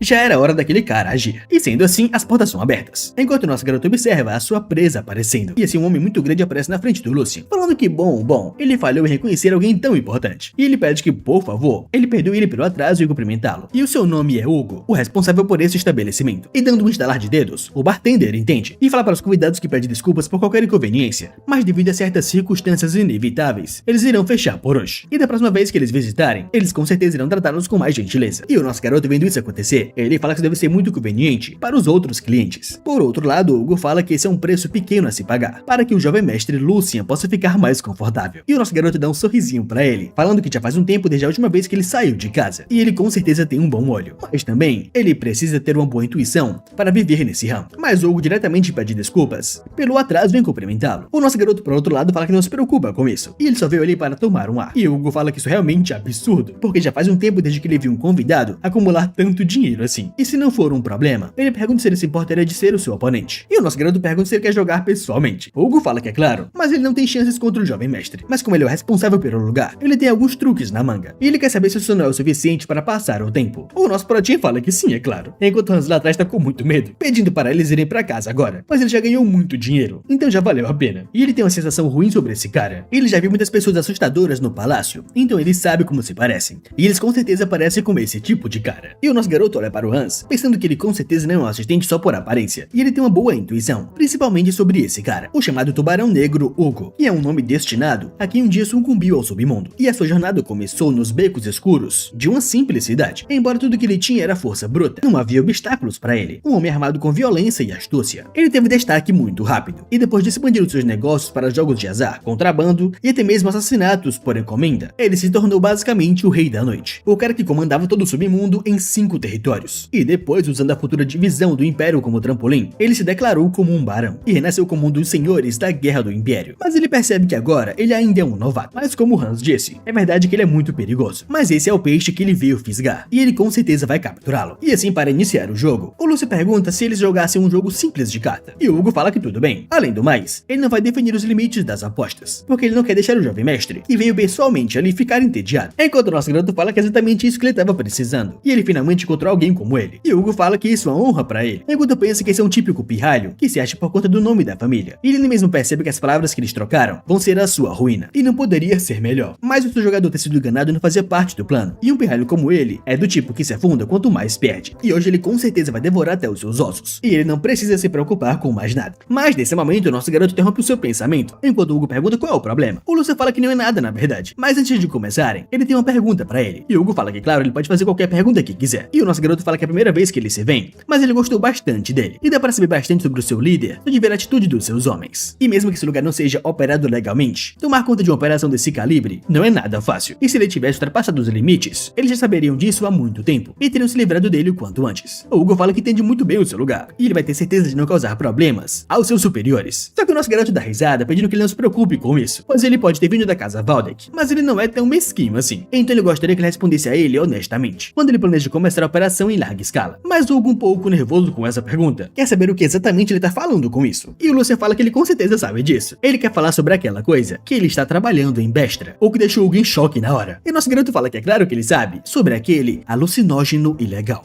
E nesse momento a sala inteira para e encara nosso garoto. E obviamente muito nervoso com isso, o Hans o encara sem palavras, enquanto o próprio Hugo encara ele bem sério e pergunta para o jovem mestre do que ele tá falando. E como assim alucinógeno? E o que é isso? E o Lucien fala que ele ouviu certo. E por que perguntar de novo? Ele pergunta se ele não foi instigado pela casa Logran para desestabilizar a casa Valdek, distribuindo drogas ilegais. E em pensar que um marquês daria ordens tão baixas. E existem limites que não deveriam ser cruzados. Não é mesmo, Hugo? Deixando o grandão mais nervoso ainda. Enquanto nosso garoto manda ele esperar um pouco. E nesse caso, seria mais certo falar que ele é o mais impressionante no caso, pois ele teve a audácia de cometer atos assim no território da casa Valdek. E quem teria tamanha coragem? Pois no momento que algo der errado e ele for pego, todos os associados à casa Valdek iriam clamar por cortá-lo em pedaços, cada um deles sem exceção. E o nosso garoto pensa que o Hugo deve estar com a mente uma bagunça agora. E esse plano, que quando falha quer dizer morte, foi completamente exposto para o pior grupo possível, a própria casa Valdek. E originalmente no passado, esse incidente não era para acontecer por mais 2 anos. E naquela época, o arquiduque recebeu um relatório que drogas estavam se espalhando pelo território. E mesmo ele tendo atacado as bases de operação, o Hugo já tinha fugido da cidade. E ter se ferrado no passado realmente compensou agora. E esse Hugo pergunta para o jovem mestre que deve ter algum tipo de mal entendido ali. Só que o Lúcio pergunta como assim mal entendido? E o Hugo fala que ele é só um homem fazendo dinheiro com uma loja pequena. E como assim ele poderia mexer com drogas? E com certeza alguém com inveja dele está espalhando rumores. E se ele der a ele uma chance, ele vai encontrar a fonte desses rumores com as suas próprias mãos. Só que o nosso garoto pergunta como assim rumores? Então ele aposta que o moinho de arroz que ele está apoiando é só uma loja simples. E as passagens subterrâneas que levam para os muros do seu castelo não é nada além de um dreno de esgoto. E ele fala que vai perguntar uma última vez, pois ele odeia ter que se repetir em qual estágio ele está agora. E escutando isso, o Hugo tá muito mais nervoso do que antes. E finalmente ele se deu conta que ele sabe sobre o negócio de fachada e as passagens secretas. O que quer dizer que ele sabe de tudo, e desculpas são inúteis. Então nesse caso, talvez ele deva matá-lo. E um pirralho nobre sem escolta deve ser fácil de matar com apenas um golpe. Só que nesse momento o Lucien fala para ele pensar com cuidado antes de fazer qualquer coisa, pois o que ele tá apostando agora é a sua própria vida. E ele precisa ser muito cuidadoso, considerando a sua posição. E nesse momento o Hugo percebe que tá muito encurralado, e ele é realmente um idiota. E no que diabos ele tava pensando? Em encostar suas mãos no filho da casa Valdek, ele vai estar basicamente implorando pela sua morte, e por uma tortura ainda maior. E ele sabe que precisa sobreviver a todo custo. Sendo assim, ele engole o orgulho e se ajoelha na frente do Lucien, pedindo que, por favor, ele o poupe. E ele acredita que ele deve ter um motivo para procurá-lo pessoalmente, pois senão a sua cabeça já estaria cortada nesse momento. E ele fala bem nervoso que vai ser o seu cachorro se ele quiser. E se ele mandar ele latir, ele vai latir. E se ele quiser que ele engatinhe, ele vai engatinhar. E nesse momento, todos os outros se ajoelham também, pedindo que ele tenha misericórdia e que, por favor, os poupe, jovem mestre. E nesse momento, nosso prota começa a fingir pensar em algo, mas logo depois ele se levanta e fala que, bem, ter um cachorrinho não é tão ruim assim, mas o que ele está precisando é de um lacaio para dar ordens. E muito feliz com isso, o Hugo encara e o agradece na hora, e fala que se ele der uma ordem, ele fará qualquer coisa. Só que o nosso garoto fala que sabe de uma coisa, isso seria tedioso demais. E ele não parece o tipo de pessoa que ficaria satisfeito tendo só um cão de caça. E ele encara o Hugo nos olhos e pergunta se ele não gostaria de tentar ser um cavaleiro, o que surpreende muito o Hugo na hora, pensando sobre ser um cavaleiro. E nessa maldita pergunta, ele não queria ser um cavaleiro. E ele sabe que sim, já foi um sonho que ele desejou por muito tempo. Mas no fim ele teve que desistir, pois ficou cada vez mais claro com o passar do tempo que não importava quanta habilidade ele possuísse, ou quantas vezes ele arriscasse sua vida pelo seu mestre. No fim ele era só uma ferramenta conveniente para os nobres, porque não importava o que ele fizesse, ele não conseguia mudar esse esse maldito status de onde ele nasceu. E essa maldita pergunta de novo, ele não gostaria de tentar ser um cavaleiro. Mas cerrando os dentes ele se ajoelha, enquanto pensa que se ele pudesse, ele venderia até mesmo a sua alma para isso. Mas ele pergunta para o Lúcio se ele realmente pode se tornar um, enquanto o nosso garoto fala que jura pela honra da família Valdek, e se um dia ele conseguir alcançar uma honra e integridade que não tenha vergonha, então algo trivial como seus status não será um obstáculo. E ele pergunta para o Hugo se ele quer viver como um homem, ao invés de uma mera ferramenta, o que surpreende muito o carinha na hora. E sendo assim, alguns dias depois, na sua mansão, o nosso garoto reuniu todo mundo, as empregadas e os mordomos, que estão muito nervosos perante a sua presença. E o Lucien fala que hoje ele vai apresentar a todos o indivíduo talentoso que ele contratou, e agora ele pede que ele se apresente. Sendo assim, o Hugo dá um passo à frente e fala que seu nome é Hugo, e a partir de hoje ele estará servindo ao jovem mestre, e ele espera trabalhar bem com todos, encarando eles como servos, enquanto ele é a hiena, esperando pelo começo da caça. E depois que o Hugo se apresenta, o nosso garoto continua encarando todos os empregados. E nesse momento ele bate palmas e fala que certo, as apresentações terminaram, e agora eles devem trazer a empregada-chefe. Mas aquele mordomo muito confuso pergunta como assim empregada-chefe? E por que trazer ela de repente? E o Lúcio pergunta o porquê mais. A empregada-chefe também deveria conhecê-los. E eles não podem levar a mesma bronca da última vez, né? E eles não têm escolha a não se relatar a empregada-chefe e ocupar. E o Lúcio, observando todos, percebe que a reação deles é como ele esperava. A staff já passou do ponto em que métodos comuns não vão funcionar. E claro, uma resposta muito óbvia para qualquer um. E aos olhos deles, o Lucien deve ser como uma corda apodrecida que eles podem pegar a qualquer hora. E nesse caso, nosso garoto vai ter que fazer que eles entendam o seu lugar. Sendo assim, aquele mordomo dá um passo à frente e fala para o jovem mestre que, por favor, ele considere a sua situação. E ele deve saber que o Lord George presta atenção especial na empregada-chefe e o que eles poderiam fazer. E todos eles nesse momento começam a falar muito alto, que é isso mesmo, ele tem razão. E pedem que, por favor, ele entenda. E porque agora ele está aumentando o fogo. E eles só querem viver em paz como antes. Só que no momento de raiva, o Hans explode e fala que todos eles devem se situar. Ou se eles esqueceram a tarefa de vocês. O mestre desse lugar é o jovem mestre Lucien, e não o segundo jovem mestre George. E observando tudo isso, Hugo fala que o sênior Hans, e ele tá basicamente chamando o garoto Hans de seu sênior, o que é muito bizarro, mas tudo bem. E ele fala sorridente que o Lord Lucien pode deixar isso com ele, pois as suas palavras afiadas são boas demais para aqueles que estão ouvindo. E ele se curva para o Lucien e fala que identificou o que fazer com eles. E o nosso garoto pergunta como assim, já tão rápido? E Hugo fala bem sério que com aqueles desgraçados que não sabem o lugar deles, incutir lealdade neles é uma questão muito simples, mas as coisas podem ficar um pouco feias. Então ele pede a sua permissão. Enquanto o nosso garoto, muito feliz com isso, percebe que ele é muito perspicaz. E esse é o primeiro motivo para ele ter recrutado o Hugo. E a sorte também está ao seu lado. E graças aos céus, que Hugo só estava no início do negócio, de lidar com as drogas. E se isso tivesse ido um pouco mais longe, ele não teria conseguido fazer nada sobre isso. Sendo assim, ele fala para o Hugo que é claro que ele permite. E isso era exatamente o que ele queria fazer. E ele pede que ele não se preocupe com nada, pois ele quer que eles tenham um bom show. Enquanto o Hugo fala que sim, como ele quiser, assustando muito aquele empregado com as suas reações. E nesse momento, o Hugo vai até aquele mordomo. E cara a cara, o mordomo fica muito nervoso, se perguntando qual é desse cara. E porque ele parece tanto uma montanha gigante. Mas na cabeça dele, ele fala consigo mesmo que não pode ficar com medo. E ele tem que se acalmar um pouco, pois no final das contas, esse cara é só um cara das ruas. E sendo assim, ele fala para o Hugo bem baixinho que ele parece estar querendo se envolver em uma situação sem entender nada. E seria melhor ele tomar o lado certo. E ele pergunta se ele tem ideia do quão cruel é o Lord George. E as coisas estão a favor dele há muito tempo. E ele acha que ele não é um idiota que se arriscaria por alguns centavos. Só que nesse momento, o Hugo, muito puto, fala que ele tem últimas palavras muito patéticas. Enquanto o mordomo pergunta como assim últimas palavras? E o que ele quer dizer com toma um socão na cara. Quebrou até o dente do velho. E sendo jogado para o outro lado da sala, o Hans tá completamente surpreso com essa cena. Enquanto o nosso garoto tá muito feliz e animado, observando tudo calmamente. E assim o Hugo vai até aquele mordomo, enquanto ainda não se sabe se o mordomo morreu ou não. E nesse momento os outros empregados e mordomos vão gritando com o Hugo, falando que ele é um assassino. E mesmo sendo o jovem mestre que o trouxe, ele não tem o direito de fazer isso. Só que o Hugo fala que tem mais do que o direito de fazer, porque ele é um especialista em educar desgraçados como eles. E depois de um bom tempo espancando todos, do lado de fora da sala, aquela empregada-chefe vai sendo arrastada por dois empregados, enquanto ela grita para que eles a larguem, e ela mandou que eles larguem ela agora. E eles realmente acham que irão se livrar dela, mas um dos empregados muito nervosos manda que ela cale a boca agora e só siga eles logo, pois ela ainda não entendeu a situação corretamente. E assim que a porta é aberta, ela pergunta como é que ele se atreve a aumentar o tom com ela. Só que assim que ela olha, ela finalmente percebeu que algo de errado não está certo. E nesse momento, os dois mordomos que foram buscá-la falam que sobre ordens do mestre Lucien, eles trouxeram a empregada-chefe Jenny. E a Jenny começa a encarar aqueles caras que não estavam ali antes, que parecem como mercenários. Enquanto lá na ponta da sala, na janela, o nosso garoto se vira em direção a Jenny e fala que então a sua querida Jenny chegou. E ele só pediu para eles trazerem ela, mas parece que as coisas ficaram muito agitadas. E a Jenny, obviamente muito puta, encara o Lucien com ódio e começa a gritar perguntando qual é o significado disso, e se ele acha que vai se livrar dessa. E se ele realmente achou que ele ia ficar com medo, ele está completamente enganado, pois o Lord George nunca vai deixar isso passar. E se ele parar agora, ela vai deixar as coisas pararem por ali. Só que o Lucien pergunta calmamente quem disse que ele queria parar com as coisas por ali. Logo ele vai até a sua mesa e pega um chicote e fala que as coisas só estão começando. E para sua querida empregada-chefe, ela pode dizer o que quiser, porque hoje será o seu último dia de vida. E sobre a execução nesses tempos, basicamente é o método mais ostensivo e eficiente para dar um aviso. E claro que ela tem uma justificativa, o alvo é claro, e acima de tudo é claramente marcado. Em outras palavras, mesmo sem alterar todo o círculo interno, ele fazer isso com a empregada-chefe, coloca todos os outros nos seus devidos lugares. E cara a cara com a Jenny, a garota fica com muito ódio carando Lucian, enquanto o nosso Protia pensa que isso vai ser o suficiente. E durante o dia, ele também será capaz de deixar o Arquiduque sabendo. E o fracote e sensível terceiro filho não existe mais, sendo assim ele dá o comando para aquele outro mordomo lá atrás. E assim ele e o outro prendem a Jenny, mas ela que é muito confiante fala para o jovem mestre que é melhor ele pensar muito bem nisso, pois ele acabou de dizer que mataria ela, e se ele deixar pelo menos um arranhão nela, ela quer saber se o jovem mestre George vai ficar parado. E acima de tudo, a sua mãe era babá do jovem mestre George, e como filha da babá, ela é quase uma irmã para ele. Só que o nosso prota permanece calado, e pergunta se isso é tudo que ela tem para falar. E ele quer saber se essas são as suas últimas palavras. E ele pergunta se tá tudo bem mesmo repetir as mesmas coisas sempre, pois se ela continua gritando o nome do seu irmão até a morte, ele pergunta se ela não vai achar isso um pouco injusto.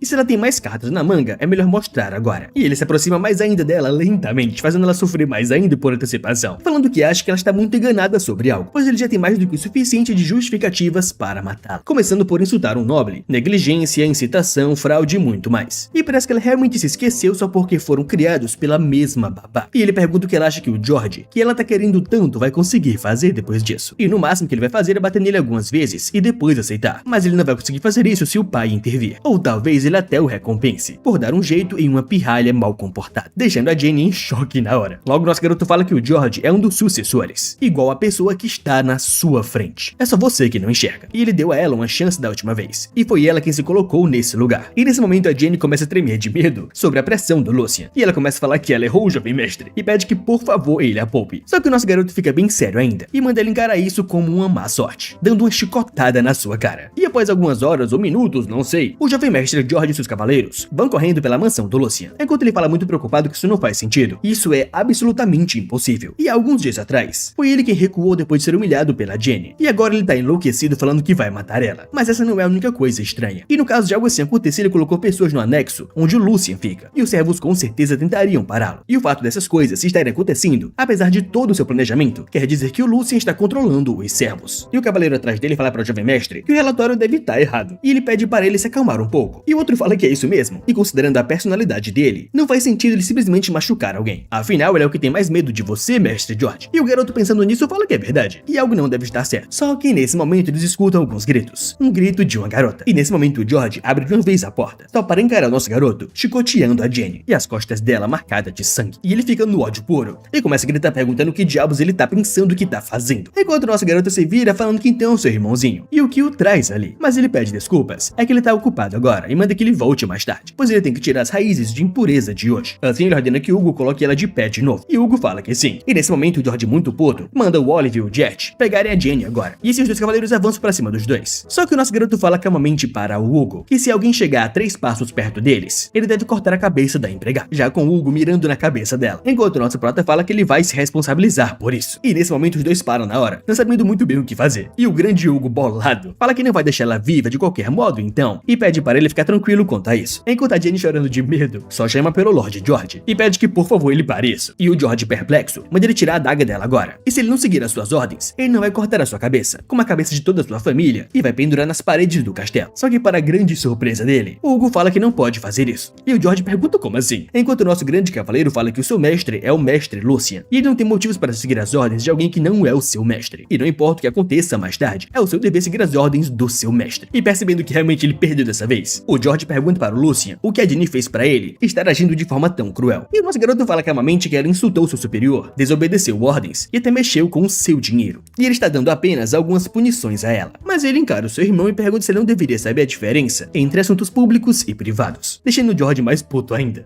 E nos é dito que na casa Valdek, o primeiro jovem mestre Tristan Valdek e o segundo jovem mestre George Valdek estão atualmente em uma guerra de sucessão. E em outras palavras, até o dia decisivo chegar para o George, esse foi o momento mais crítico para ele solidificar seu chão sobre o que todos veem. Porém, ele foi recentemente humilhado em público pelo Lucien, e como resultado ele sofreu uma perda ao ter que dispensar seu cavaleiro mais próximo, o Sir Hendrik. E em uma situação como essas, se ele falhar em proteger a Jenny, que tem sido como as suas próprias mãos e pés, até mesmo dessa vez, inevitavelmente se tornará um ponto de virada, onde a desconfiança começa a se espalhar por aqueles que o seguem. E sendo assim, em pouco tempo foi um completo checkmate. Dessa maneira, o George fala que ele venceu dessa vez, e manda ele deixar ela ir, o que surpreende muito seus dois cavaleiros, e até mesmo Hans lá atrás, enquanto o Hugo ainda o encara bem sério. E nesse momento, nosso garoto dá um sorrisinho, mas não tão alegre quanto era pra ser, pensando que isso não está sendo nada divertido. E ele só quer colocar isso pra baixo do tapete com uma única frase, depois de roubar o sustento de alguém. E ele vai se perguntando se ele acha mesmo que a sua língua é pintada de ouro. E esses nobres são realmente os desgraçados. Logo, nosso garoto pergunta do que o seu irmão tá falando e como assim vencer. Ele só cumpriu seus deveres como terceiro jovem mestre. Além disso, fraude é um crime que ninguém pode escapar, independente dos seus status. E se eles tivessem só que acobertar isso daqui pra frente, o que os outros iriam pensar? Mas já que o seu respeitado irmão tá pedindo tanto, ele também gostaria de encerrar esse assunto. Mas ele não tem motivo para fazer isso. E possesso de raiva, o George manda ele parar com seus círculos e explicar direto o que ele quer. E nesse momento, nosso garoto larga o chicote e fala que desde os tempos antigos, aqueles que colocam a mão na propriedade dos outros geralmente recebem punições similares, como por exemplo cuspir várias vezes o valor roubado, deixando a Ginny em choque por tudo que aconteceu e principalmente o George mais puto ainda. Enquanto o nosso garoto dá um sorrisinho perguntando para o seu irmão qual é o preço que ele tem em mente. E após esse tremendo incidente, no escritório do chefe da família, o Sigmund começa a lembrar do que o mordomo disse para ele sobre todo esse incidente, e também de quando ele perguntou para o mordomo-chefe se esse relatório era verdadeiro. E o mordomo-chefe fala que sim, ele confirmou pessoalmente. O jovem mestre George pagou ao jovem mestre Lucien 10 vezes mais em compensação, e o jovem mestre Lucien recrutou um estrangeiro conhecido como Hugo, e para desmascarar rapidamente os espiões infiltrados em seu anexo, e como resultado, o anexo do jovem mestre Lucien está com uma segurança maior do que qualquer outra área. E lembrando disso, o Sigmund dá um grande sorriso, mas nesse instante alguém bate na porta, e é o nosso garoto que entra, perguntando se ele chamou por ele, e o Sigmund encara bem sério, enquanto o nosso garoto olha para ele diretamente para os olhos, e percebe que o olhar dele é diferente de antes. Logo seu pai fala que ele causou um grande furdúncio recentemente, enquanto o nosso brother fala que não foi nada demais, e ele só disciplinou alguns servos que não conseguiram reconhecer o seu próprio mestre. Mas o seu pai fala que, porém, como resultado, ele desonrou seu irmão, e o George com certeza não vai esquecer isso por um longo tempo, e ele quer saber se ele consegue lidar com as consequências. O nosso brother fala que não vai ter nada com o que lidar, pois esse foi um assunto simples de estabelecer hierarquia e colocar em ordem. E se ele fosse evitar deveres óbvios por medo de retaliação, como ele poderia usar o nome dos Valdek? E simplesmente ele fez uma escolha que não traria vergonha ao seu nome, o que deixou o arquiduque muito satisfeito. Sendo assim, ele fala que se o George continuar causando problemas para ele está livre para revidar. Porém, se o conflito for longe demais e danificar a família, ele vai ficar ao lado do George, ele estando certo ou não. O que surpreende muito o nosso garoto, perguntando do porquê ele tá fazendo isso, enquanto seu pai pergunta por que ele tá tão surpreso quanto a isso. Pois mesmo o George tendo esse lado maníaco, as contribuições dele com a família durante os anos são significantes. Diferente dele que passou um ano inteiro recluso. E como chefe da família, escolher aquele que contribui mais com a família é apenas questão de lógica. E o nosso garoto fala que se ele não tiver enganado, isso parece uma instrução para pisotear o seu irmão e ascender. Mas o seu pai fala que é para construir sua força e se tornar ativo na família. E então assim ele saberá a resposta para a sua pergunta. E o nosso garoto pensa que ele tá querendo basicamente usar a sensação de crise para impulsioná-lo. Além disso, ele tá claramente declarando que a estrutura de sucessão será em breve. E é por isso que ele quer que ele se apresse e agarre a oportunidade antes que perda a chance. E eles perguntam se todos os pais são assim. Mas bem, já que ele tá se preocupando tanto com seu filho, ele vai dar uma ajudinha pra ele também. Sendo assim, ele vai até a mesa e fala para o seu pai que falando sobre contribuições, e se ele já tivesse preparado uma jogada pra isso, que por sinal é uma grande jogada. E depois que o Lucien fala isso para o seu pai, o pai dele fica bem puto, perguntando se o relatório realmente está certo. E se ele estiver exagerando por mérito, ele deve dizer imediatamente. Só que o nosso garoto muito confiante fala que aí não contém nada além da verdade. Além disso, seguindo as ordens da Casa Logra, ele conseguiu garantir o contato do informante que está se movimentando para distribuir as drogas, o que deixa o pai dele mais puto ainda. E o nosso garoto fala que ele pode verificar agora mesmo. Só que nesse momento, por um ataque de raiva, o seu pai começa a emanar energia assassina e fala que o Belward, aquele filho sem vergonha do Marquês, realmente tem coragem para se atrever a tentar sujar o território de Valdek. E o Lucien fica bem nervoso, sentindo a pressão sufocante do seu próprio pai. E ele sabe que esse é realmente a espada que protege o Império, o mestre da Casa Valdek. E a esse ponto, algo pode acontecer com ele primeiro. Então rapidamente ele pergunta para o seu pai se ele poderia se atrever a falar mais uma palavra. E o pai dele pergunta o que é. E o nosso garoto fala que mesmo que ele conte essa verdade a Vossa Majestade, a Casa Logra vai cortar o rabo deles para escapar da situação. E já que todo esse envolvimento foi feito através das guildas comerciantes subordinadas, na superfície não tem nenhum traço do envolvimento direto deles. Além disso, se eles forçarem esse problema ainda mais fundo, como Vossa Majestade tem cautela com confrontos entre facções, uma intervenção vai inevitavelmente acontecer. E nesse momento até mesmo seu pai fica surpreso, se perguntando quando foi que o olhar dele para situação política ficou tão bom assim. Mas o Lucien Vallet fala que, em outras palavras, ao invés de cometer um ato tão horrendo contra a casa Waldeck, terminaria com eles perdendo uma fonte de lucro. Mas ele pergunta para o seu pai se eles não deveriam, ao menos, perder um braço em troca. E nesse momento seu velho se senta e fala que ele precisa de uma boa explicação para isso. E pergunta o que ele tá planejando. E o nosso garoto fala que tem um jeito de não deixar eles escaparem. E ele já conseguiu isso. Há pouco tempo um confidente chegou a ele. E ele não tem título, mas ele conseguiu a confiança de Logran e Rose para o rank de um executivo. Logo seu pai começa a lembrar que o mordomo contou para ele que o jovem mestre tinha recrutado um forasteiro chamado Hugo. E ele percebe que então esse é o homem que o mordomo-chefe mencionou naquele dia, que é esse tal de confidente do Lucien. E ele se pergunta se realmente seu terceiro filho antecipou essa situação. Assim ele pergunta se ele quer usar um traidor para armar uma contra-armadilha. E o nosso garoto fala que é isso mesmo, pois da perspectiva deles, é difícil esperar que um executivo que lidava com drogas iria traí-los. E ele fez esses arranjos apenas para que eles acreditem que seus planos estão progredindo sem problemas. E não vai demorar tanto tempo até que uma figura essencial dos Logran não ter escolha a não se dar um passo pessoalmente. Mas o pai dele fala que essa opinião não pode ser levada levianamente. Mas tem uma grande falha no seu plano, o que surpreende o nosso garoto. E o pai dele fala que é o fato de que ele está apostando tudo em apenas uma variável, que é um traidor dos becos. E a natureza humana não pode ser desafiada. E ele fala para o Louça que com alguém que não pode ser confiado, eles devem ter em mente que eles não poderão dar nenhum único passo juntos. Só que nesse momento o nosso garoto só sorri e fala que ao invés de confiar no homem, ele aposta no desejo que ele possui. E o pai dele é surpreso e pergunta como assim desejo? E o Lucien fala que ele disse que queria se tornar um cavaleiro e espalhar sua fama pelo Império, e que ele quer gravar seu nome no território. E o pai dele fala que esse comentário esqueceu exatamente o lugar que ele está. Só que o Lucien fala que para um homem também é um desejo que se almeja loucamente. Então ele vai acreditar nesse sonho, pensando que isso é exatamente como ele fez na sua vida passada. E o pai dele fala ainda um pouco cético que esse motivo é muito sentimental e pergunta o que ele vai fazer se ele arruinar tudo. E o nosso garoto fala que se isso acontecer, ele não tem intenção de evitar a responsabilidade, e o seu erro pessoal é apenas sua responsabilidade. E ele com certeza pagará o preço, mesmo que ele tenha que cortar seu próprio pescoço. Então, talvez um pouco satisfeito com essa resposta, o pai dele fala que quando seu corpo se recuperar, ele deve ir para o campo de treinamento, o que surpreende o Lúcio perguntando como assim. E o pai dele fala que ele vai ensinar para ele a esgrima de Leonhart, já que agora ele também é um dos candidatos para o próximo chefe da casa. Então, depois da reunião, mais tarde, na biblioteca de Waldeck, o mordomo vai até o chefe da família e fala que ele está verdadeiramente envergonhado, que aqui em Kelheim, o coração da casa Waldeck, ele falhou em prevenir que tais coisas acontecessem. Mas o pai do Lucien fala que basta, e foi ele que pediu para que ele focasse nas questões das fronteiras. E ele sabe melhor do que qualquer um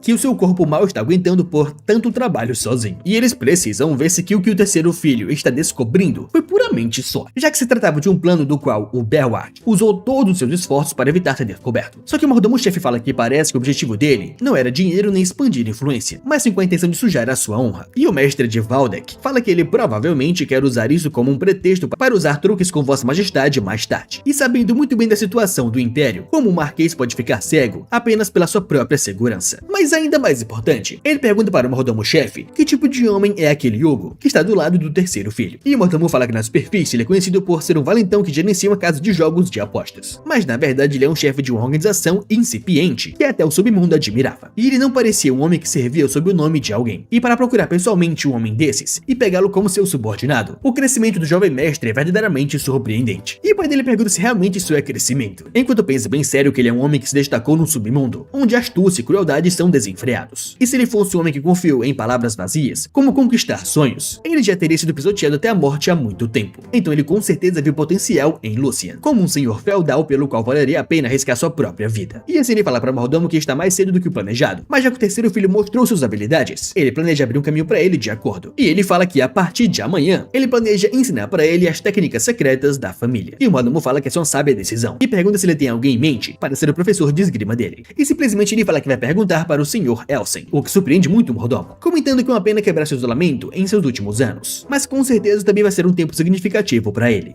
Então, assim mais tarde, em outra mansão, o Hans pergunta para o jovem mestre se isso realmente é verdade, e se o que ele disse não é piada, e se ele realmente se tornou um candidato sucessor oficial. Enquanto o nosso garoto fala que é isso mesmo, seu idiota. Mas ele pergunta quantas vezes ele vai ter que dizer para ele acreditar nele. Enquanto o nosso garoto pede pro Hugo fazer alguma coisa com essa criança. E simplesmente o Hugo levanta o Hans, chamando ele de sênior, e pede para que ele se acalme. E fala que devido às qualidades do jovem mestre, esse seria basicamente um progresso natural. E também considerando o caminho que ele vai caminhar no futuro, não é bom que um sênior, que é o braço direito, fique tão chocado assim. O que surpreende muito o Hans. E simplesmente ele fica muito nervoso, ao mesmo tempo muito feliz, perguntando se por acaso ele é o braço direito dele. E simplesmente ele começa a babar de emoção, falando que então quer dizer que ele vai ser o seu braço direito. E claramente é verdade, pois ele serviu o jovem mestre por um longo tempo, mas ainda precisa melhorar em muitas coisas. Além disso, com um talento chamativo como o que o seu Júnior tem, como ele poderia ser. Enquanto tal Júnior, que é o Hugo, fala que como sempre ele é muito humilde, e é como esperado do Sênior Hans. Enquanto Hans, muito feliz, fala que é por isso que ele continua sendo o braço esquerdo, o seu Júnior Hugo. E vendo isso, Lúcia pensa no Hugo, e percebe que experiência é realmente algo bem diferente. E assim ele fala para os dois, que o Hugo disse não está errado. Antes que seja anunciado oficialmente na casa, contar apenas para eles dois segue uma lógica similar. E logo ele começa a encarar o garoto Hans, e sabe que ele é tímido e frágil por natureza, e isso poderia se tornar uma fraqueza. Porém, ele realmente se importa com o Lucien, e tem coragem para permanecer ao seu lado, mesmo em condições complicadas. E é por isso que se ele ganhar experiência e crescer, e se tornar um talento capaz de gerenciar assuntos internos, ele vai se tornar mais confiável do que qualquer um. E também não tem como ele duvidar das habilidades do Hugo, pois ele só precisa abrir um caminho para que ele se torne um cavaleiro. E só ele vai poder extrair as habilidades do Hugo ao máximo, e ele vai se tornar um cavaleiro que o serve, agindo como uma poderosa espada no futuro. E agora é hora de priorizar qualidade ao invés de quantidade. E um a um, ele só precisa esculpir eles direito. Assim ele fala para os dois que as coisas vão ficar bem ocupadas daqui em diante. E a estrada à frente é uma jornada que não poderá ser navegada sozinha, e só pode ser completada com eles. E bem sério, Hugo fala que não vai desapontá-lo, e o Hans animado fala que é o mesmo para ele. Ele vai servir o melhor que ele puder. Então após essa conversa, no outro dia pela manhã, o nosso garoto chega ao centro de treinamento, mas ele percebe que ainda está vazio, e começa a respirar fundo e lembrar que na sua vida passada, ele vasculhou todos os cantos do continente, procurando por uma única coisa, a essência da arte marcial dos ancestrais, que dizem que eleva o reino da espada, as chamadas formas da espada. E dentre eles existe um reino que é um passo mais alto, as formas de espada avançadas. Mas depois de sofrer como um cachorro, o que ele conseguiu em suas mãos não foram as formas de espadas avançadas que ele tanto almejava, e nem mesmo as formas de espadas intermediárias que apenas capitães poderiam aprender, mas uma versão degradada usada apenas por cavaleiros aprendizes. E até mesmo formas de espada não eram algo que ele poderia alcançar sem uma linhagem nobre. E só de ter a chance de aprender uma forma de espada como um mero mercenário foi pura sorte divina. Mas para aqueles que não eram páreos para ele, aprenderam formas de espada de ranks mais altos e o dominaram. E toda vez que ele falou em proteger os seus membros do esquadrão, por causa disso, ele foi atormentado pela sede de desejo pelas formas da espada. E para alguém como ele, que sofreu tanto no passado, uma oportunidade inesperada apareceu, passada apenas para os candidatos a sucessores da casa Waldeck e seus ajudantes mais próximos. Uma espada antiga que supera formas da espada avançada, a chance de aprender a espada Leonhart. E ele se pergunta o quão incrível essa esgrima deve ser. Só que nesse momento ele percebe que ele tá tenso demais, até mesmo antes de começar. E ainda falta um tempo para o início do aprendizado de esgrima. E ele ficou tão animado que ficou andando por aí desde o entardecer. E seria melhor acalmar sua mente com circulação antes da lição. Assim ele se senta e vai pensando que na sua vida passada, sem qualquer sistema próprio, ele aprendeu esgrima roubando técnicas ou pegando restos de conhecimento. Então ele nunca teve ninguém para chamar de mestre. Mas agora vivendo uma segunda vida, isso realmente vai ser algo. Mas o que o Lucien não sabia era que enquanto ele tentava se acalmar, tinha um velho homem observando ele de longe. E o velho pensava que uma quantidade de tempo considerável passou. E ainda assim, ele ainda não vacilou nem um pouco. E ele se pergunta se é algum tipo de gatilho, pois ele não consegue ver o seu eu fraco de antes. E lembrando de ontem, quando o mestre da casa Waldeck perguntou para ele se ele poderia se tornar o professor de esgrima do Lucien, o próprio pai dele falou que não tinha muitas esperanças nele. Mas olhando novamente, tem alguns aspectos que não valem nada. E também vai servir como um breve entretenimento para ele. E o velho fala que se Vossa Graça diz isso, o talento dele não deve ser comum. Só que o pai dele fala sobre talento. E comenta que ao invés disso, o que o surpreende é a sua mentalidade. E ele vai entender o que ele tá dizendo quando ele o ver pessoalmente. Então, de volta ao presente, vendo ele de fato pessoalmente agora, o velho fica bem animado. E esse velho é só o Santo da Espada, o Eystein Branchner.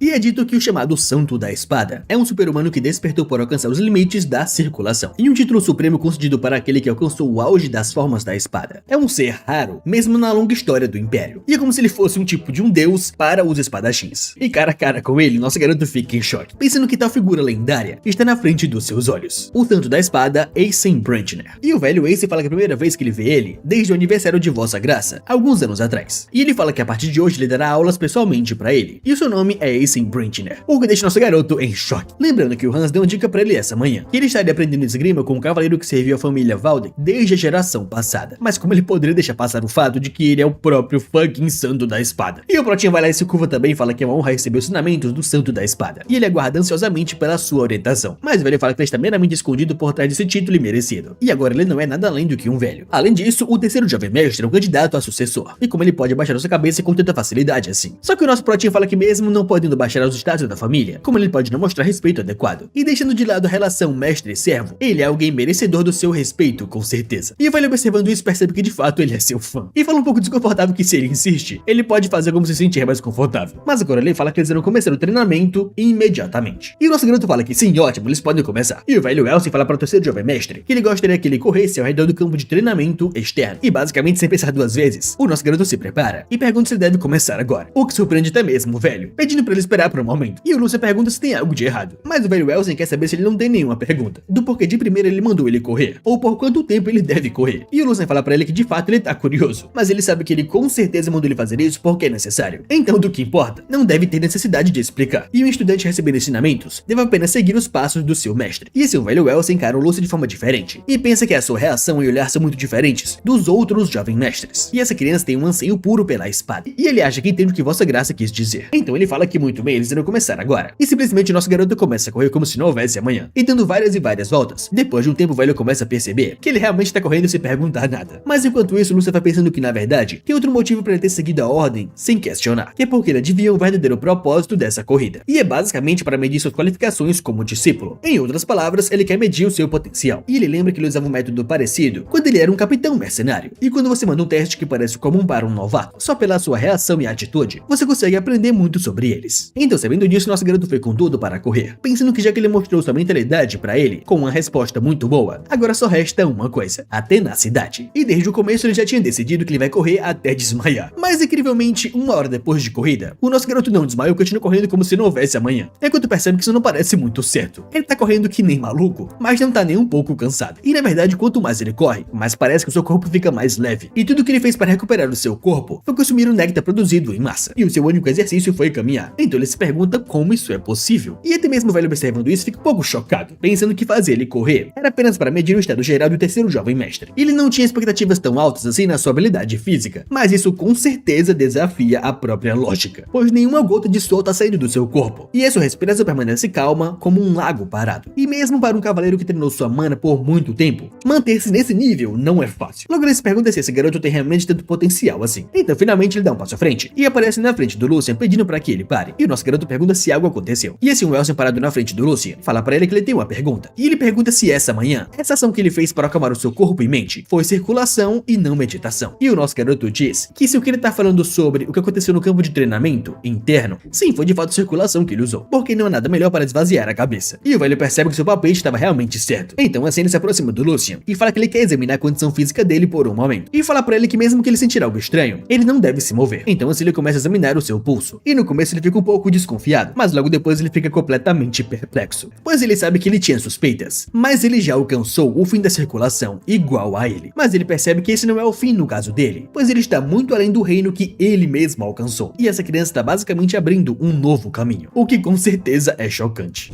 Então depois de pensar nisso, o velho retira sua mão e pergunta para o jovem mestre se ele sabe desde quando esse é o caso, e quando exatamente ele chegou ao fim da circulação. Só que o nosso garoto surpreso pergunta como assim fim da circulação, e o velho fala que examinou a condição do seu corpo um momento atrás, e a pureza de sua mana é como neve no inverno, e o interior de uma forma perfeita para maximizar a eficiência de mana ao limite, assim como um moinho. E esse é o estágio que apenas a minoria dos artistas marciais conseguem chegar, mesmo treinando durante toda uma vida. Logo nosso garoto percebe que é assim como ele previu antes, mas era algo verdadeiramente à beira da perfeição. Nesse caso, não há como mais ocultar. E ele também tinha muitas perguntas sobre a condição do seu corpo. E a não ser que ele encontre alguém no estágio de um santo da espada, é um enigma que ninguém mais pode desvendar. Assim ele fala para o velho que para responder a sua pergunta, faz mais ou menos um mês que ele começou a circulação, e todos os seus caminhos de mana estão abertos desde o começo. O que deixa o velho bem surpreso. E o nosso garoto continua falando que com certeza ele viu que a circulação é acompanhada de dor e bloqueios, mas ele não sentiu nada disso. Logo o velho Elsen percebe que ele superou todas as suas expectativas. Até ele só chegou a esse ponto após décadas de perseverança. E talvez os espadachins anciões, que dividiam montanhas e mares, não eram lendas, e sim talvez reais. Antes ele fala para o terceiro filho que ele deseja falar mesmo que talvez ele desrespeite. Ele pergunta se ele gostaria de desistir da posição de sucessor da casa Valdek, o que surpreende muito o nosso garoto, que já pergunta do que diabos ele tá falando, e como assim desistir da posição de sucessor, e pergunta preocupado se tem algo de errado com o seu corpo. E ele pergunta se ele não pode aprender formas de espada, ou algo terrível acontece quando ele usa mana ou algo assim. Só que o velho fala que é exatamente o oposto. O seu corpo é verdadeiramente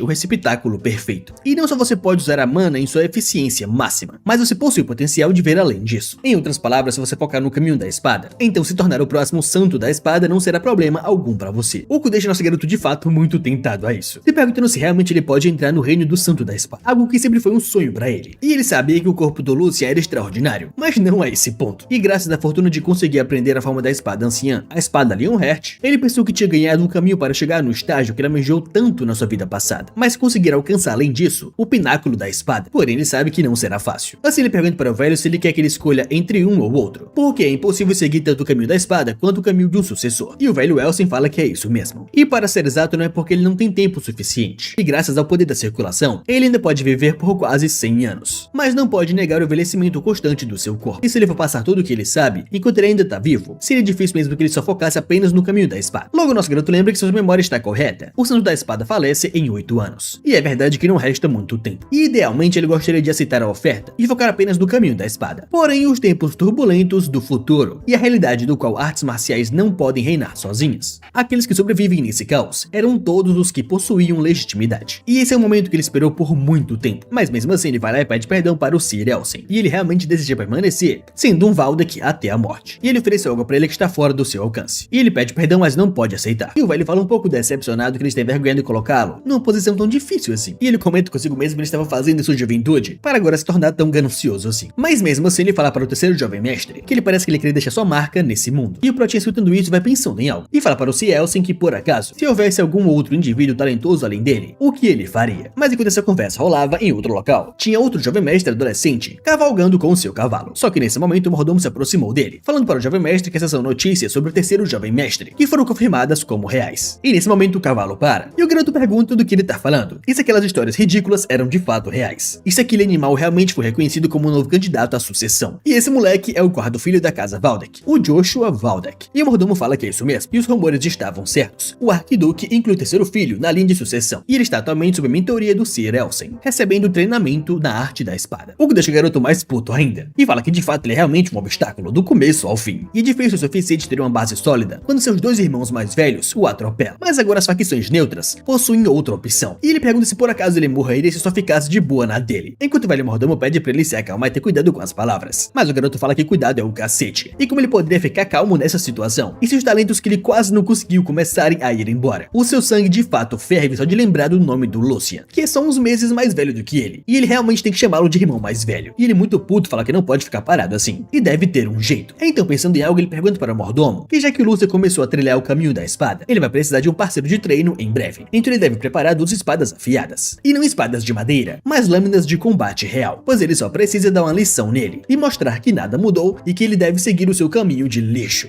Mas agora a cena corta de volta para o Lucian, com ele falando para o Sir Elsen que ele pode tomar o tempo para encontrá-lo, mas ele com certeza vai encontrar alguém que compensaria muito esse tempo perdido, alguém capaz de deixar a marca do santo da espada Elsen por séculos. E ele está falando de alguém com tal talento. E o Sir Elsen fala que seu coração está pesado, já que ele sem querer colocou um fardo nos ombros do jovem mestre, e é o suficiente que ele pense nesse velho de tal maneira. Então ele pede que por favor ele não se preocupe mais com esse assunto, e ele é de fato grato pelas suas palavras. E assim o Lucian percebe que ele tá achando que ele tá falando bobagem, e até o reconhecido espadachim não foi aceito por ele. Então é normal que ele pense assim quando criança tenta oferecer um discípulo a ele. Porém, ele pode esperar por isso, pois nesse corpo, o Lucian é um receptáculo celestial reconhecido pelo santo da espada, então também deve ter alguém com talento celestial para a espada. E no passado, apesar de ter uma constituição física humilde e só aprender formas de espadas degradadas, aquele maluco era a personificação da espada e limpava campos de batalha com apenas talento. E esse monstro se chamava Félix, o demônio da espada, e ele era o seu vassalo mais forte, e será o discípulo que herdará tudo dele. Mas agora de volta ao presente, não pensando muito nisso, o nosso garoto começa o seu treinamento. E o velho Elsen fala que agora, antes de aprender as formas da espada, ele vai examinar o quanto ele alcançou. E agora, contra esse boneco de madeira, ele deve fazer cortes verticais, horizontais e diagonais, nessa ordem. E se você performou a circulação, você deve conseguir manipular a mana. Então, para o último movimento, ele pede que ele ataque com mana embutida na espada. Logo, Lucian começa a pensar que essa é a primeira vez que ele está segurando uma espada com o corpo do Lucian. E ele vai precisar ajustar seu nível de habilidade, já que o Lucian é conhecido por já usar espadas. Tendo assim, ele faz o corte vertical, depois o corte horizontal, corte diagonal, e por último, imbuir a mana na espada e atacar com tudo, cortando o boneco de treino ao meio. Enquanto pensa que o movimento foi meio pesado, já que é a primeira vez nesse corpo, mas talvez não seja tão ruim quanto o iniciante. E ele pensa que o Sir Elsen ficará mais sedento por ele agora. Só que o que ele não esperava era que o Sir Elsen não tivesse nenhuma reação. E fala que ele tinha algumas expectativas sobre as habilidades do jovem mestre, mas ele o surpreendeu novamente. E foi uma grande porcaria, o que deixa o Protinha perdido. E o nosso garoto, como assim grande merda? E o velho fala que ele ouviu muito bem. Ele não sabe o motivo, mas ele possui muitos vícios quando usa a espada, ignorando os básicos, parecendo desesperado para sobreviver, assim como a espada de um mercenário. Focando apenas em poder e velocidade, fez o equilíbrio entre o seu corpo em mana cair, causando a espada ficar cega e criar lacunas em seus movimentos. Além disso, quando entregando golpes finais. Quanto tempo ele acha que levou para imbuir a mana da espada? E nosso garoto fala que para isso foi menos de 1 ou 2 segundos. E o velho fala que nesse tempo que ele mencionou, ele já teria morrido. interrompido, com a espada dele apontada para o seu pescoço, explicando que é o suficiente para o oponente arrancar a sua cabeça. E ele deve começar entendendo o peso desse tempo, porque o seu inimigo nunca vai pegar leve com você, o que deixa o Lucien muito assustado, pois ele nem percebeu até que a espada tocasse no seu pescoço. E de fato ele percebe que antes ele era um animal bruto, e ele morreu exatamente desse jeito, sem cabeça e nem mesmo percebendo. E em pensar que ele ainda está com pensamentos tão complacentes. Logo nosso garoto fala que vai gravar suas palavras em sua mente, e corrigir seus vícios e pensamentos primeiro. E o velho fica feliz com essa postura, e fala pra ele que até um corpo naturalmente talentoso como ele não é onipotente. E ele não pode derrotar um usuário de mana habilidoso apenas com a força física, e se o seu corpo não aguenta a mana, o poder é desperdiçado e mais lacunas aparecem gerando uma crise. E para obter o poder verdadeiro da espada, os poderes internos e externos, que parecem diferentes, devem formar um fluxo único, pois a verdadeira força é nascida de harmonia. E simplesmente ele mostra o golpe pra ele, que nem mesmo foi visível aos seus olhos. E como se nada tivesse acontecido, uma brisazinha de vento alcança aquele boneco de madeira, e logo depois evapora ele em pequenos pedaços. Enquanto o velho muito bolado fala que esse é o caminho da espada, que ele deve percorrer a partir de agora, para finalmente alcançar o seu auge.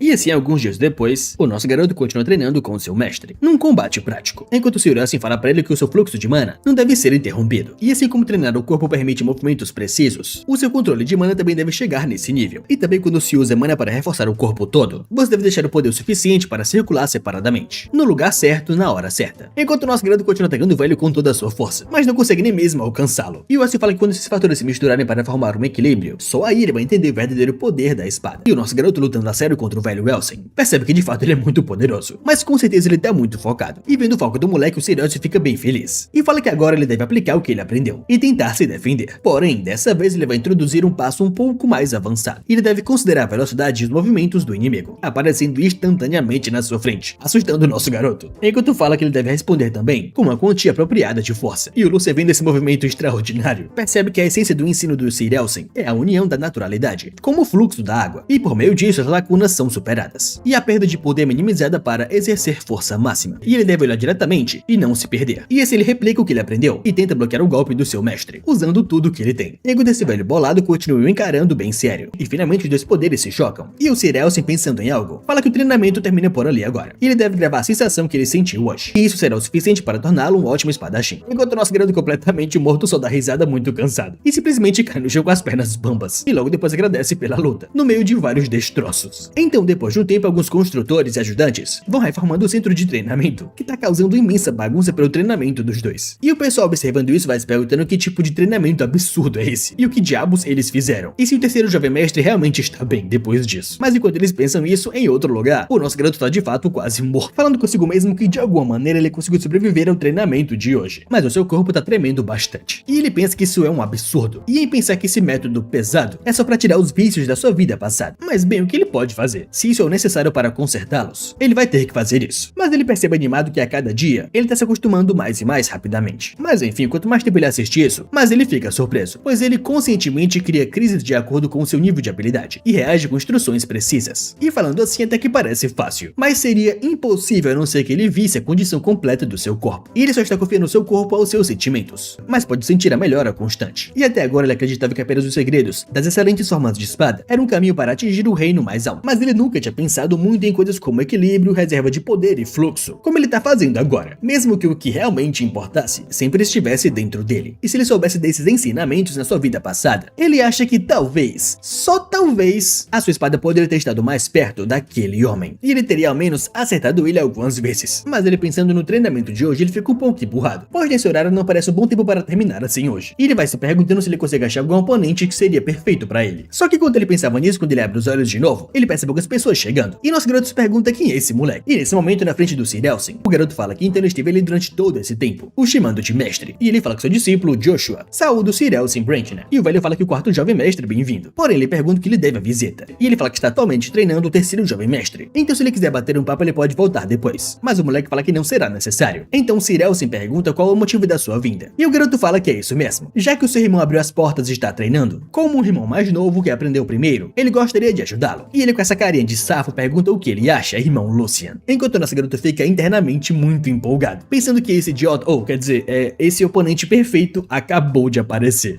E escutando isso, até mesmo Sirius se levanta e pergunta para o quarto jovem mestre o que ele quer dizer com isso, e se ele quer ajudar com o treinamento do seu irmão. E o garoto pergunta se não há um processo de duelo para testar a aplicação da prática da mana. E ele fala com esse sorrisinho falso que ele quer ser o seu oponente. E ele se vira para o Lucien e fala que, como ele sabe, dada a situação atual, a falta de interação com seus irmãos, é difícil conseguir tal oponente se não agora. Por isso ele veio vê-lo, apesar da sua abruptidão, e ele implora isso para o seu mestre. Enquanto mal sabe o Joshua que o nosso garoto tá muito feliz internamente, pois ele tem que admitir que as suas ações são muito boas em ser más. E o que diabos ele quer dizer com ajudar com treinamento e interação? E como se não fosse o suficiente entrar do nada, ele traz a espada de verdade para o seu irmão, que começou suas aulas faz menos de uma semana. E ele é realmente tão transparente que até parece puro. E o seu objetivo é, obviamente, destruí-lo e melhorar sua posição. E já que isso está acontecendo sob o pretexto de ajudar o seu irmão mais velho, não haverá nenhum problema. E com o santo da espada assistindo, o valor do duelo aumenta. E até um pirralho que começou a melhorar está de olho nele. E ele lembra que antes o Sir Elsien falou para ele desistir da posição de sucessor. E ele percebe que se as coisas continuarem assim, a posição do velho Elsien vai piorar. Então ele simplesmente dá um passo à frente e fala para o Sir Elsien que, por favor, aceite a proposta do seu irmão. O que surpreende até mesmo o velho. E o nosso garoto fala que o coração dele é muito lindo. Mas claro que esse comportamento pífio dele e a mentalidade de pensar que um blefe como esse funcionaria não são ignoráveis. Então ele pessoalmente vai educar o seu irmão, deixando o Joshua muito puto. E o nosso garoto encara ele e fala que hoje todos os seus chiliques serão punidos. E ele manda ele não tornar as coisas difíceis para o Sir Elsien. Logo o velho percebe que ele já percebeu as intenções do quarto jovem mestre e ainda assim planejou enfrentá-lo. E no fim das contas ele está de sangue quente. Assim ele fala que se os dois desejam, então ele vai permitir. Porém esse tipo de duelo não acontecerá mais. E ele vai intervir imediatamente se julgar perigoso. Assim os dois falam que vão se lembrar disso. E o nosso garoto faz carinho na cabeça do Joshua e fala que eles, irmãos, irão ter um lindo duelo. Enquanto o psicopata do Joshua muito puto fala que é claro, irmãozão. E finalmente dois cara a cara na arena, o velho comenta que eles não devem entrar na luta com o pensamento de que devem se ferir, e se pensando em aplicar o que foi aprendido. E para o jovem mestre Lucien, já que esse é o seu primeiro duelo, ele pode pensar nele como um aprendizado. E para o jovem mestre Joshua, como um senhor da espada, ele deve ser responsável, e não deve sujar o nome de Valdek nesse duelo. E se eles estão prontos, eles podem desbanhar suas espadas. E nesse momento os dois se encaram. E o Joshua começa a pensar que o Lucien é um Valdek, desde quando ele começou a agir como um irmão mais velho. E ele não para de chamá-lo de mais novo ou irmãozinho, só porque ele nasceu antes. Ele realmente acha que pode falar assim. Mas tudo bem, tudo bem. Ele vai ver se ele continua falando isso depois desse duelo, pois em vez de seguir o tempo, eles irão ver quem é o maior e mais forte entre os dois. E o nosso garoto calmamente observando esse idiota, nota que ele tem uma expressão bem assustadora. E ele não olharia assim nem mesmo para o seu Nemesis. Mas enfim, no final não importa. E ele com a espada na mão percebe que essa é uma sensação fria e pesada. E já faz 2 meses desde que ele tá nesse corpo. E se fosse naquela época, ele teria usado todos os tipos de truques maléficos para vencer. Mas hoje, nesse duelo como o terceiro jovem mestre, se ele usar acidentalmente a técnica de espada da sua vida passada, Sir Elsien com certeza perceberia. E não importa quão maléfico seu irmão seja, ele ainda é só uma criança. Só que enquanto ele pensava nisso para ficar mais calmo, o seu irmão pergunta pra onde foi toda aquela confiança de mais cedo. E se por acaso ele tá com medinho. E se ele está sentindo o peso de uma espada de verdade pela primeira vez. Mas ele pede para que ele não se preocupe, pois dizem que acidentes acontecem com frequência em duelos. Mas tocando o nível entre os duelistas, é parecido. E se ele está com medo, eles podem pegar espadas de madeira. Só que mal sabia o Joshua que ele basicamente cortou sua corda de sobrevivência, pois ele simplesmente passou do limite aceitável, deixando o Lucien completamente irado agora, falando que de fato isso seria melhor, e pensando que ele retira o que ele disse, pois com certeza só uma grande surra vai disciplinar esse garoto. E ele fala para o seu irmãozinho cerrando os dentes, para ele não acabar se machucando com toda essa confiança, o seu querido irmãozinho, deixando o Joshua mais puto também. E simplesmente ele parte para cima do Lucien, falando que ele vai se arrepender dessas palavras, enquanto o nosso garoto permanece calmo, pensando que ainda assim é como esperado. Não será fácil educá-lo enquanto ele se restringe. E o Joshua também recebeu ensinamentos do Santo da Espada, e os seus fundamentos não são de baixo nível. Ele usou quase toda a sua mana no duelo contra o Santo da Espada agora há pouco. Porém, nada compensa a falta de experiência. E caindo na provocação tão rasa assim, esse garoto é realmente só um garoto. E nesse momento, o nosso garoto injeta mana nas suas botas, pensando que ao aplicar os ensinamentos do Santo da Espada, de concentrar força e gerenciamento de mana, ele pode aumentar sua velocidade inúmeras vezes, e usar essa pressa maníaca do Joshua contra ele, em segundos aparecendo na sua frente já o atacando, o que surpreendeu até mesmo o Sir Elsien, enquanto o mordomo e o ajudante do Joshua ficam de cara. E o nosso protinha logo acima do seu irmão, manda ele tentar bloquear isso, pois senão ele pode acabar perdendo a sua língua, irmãozinho, atacando ele com tudo.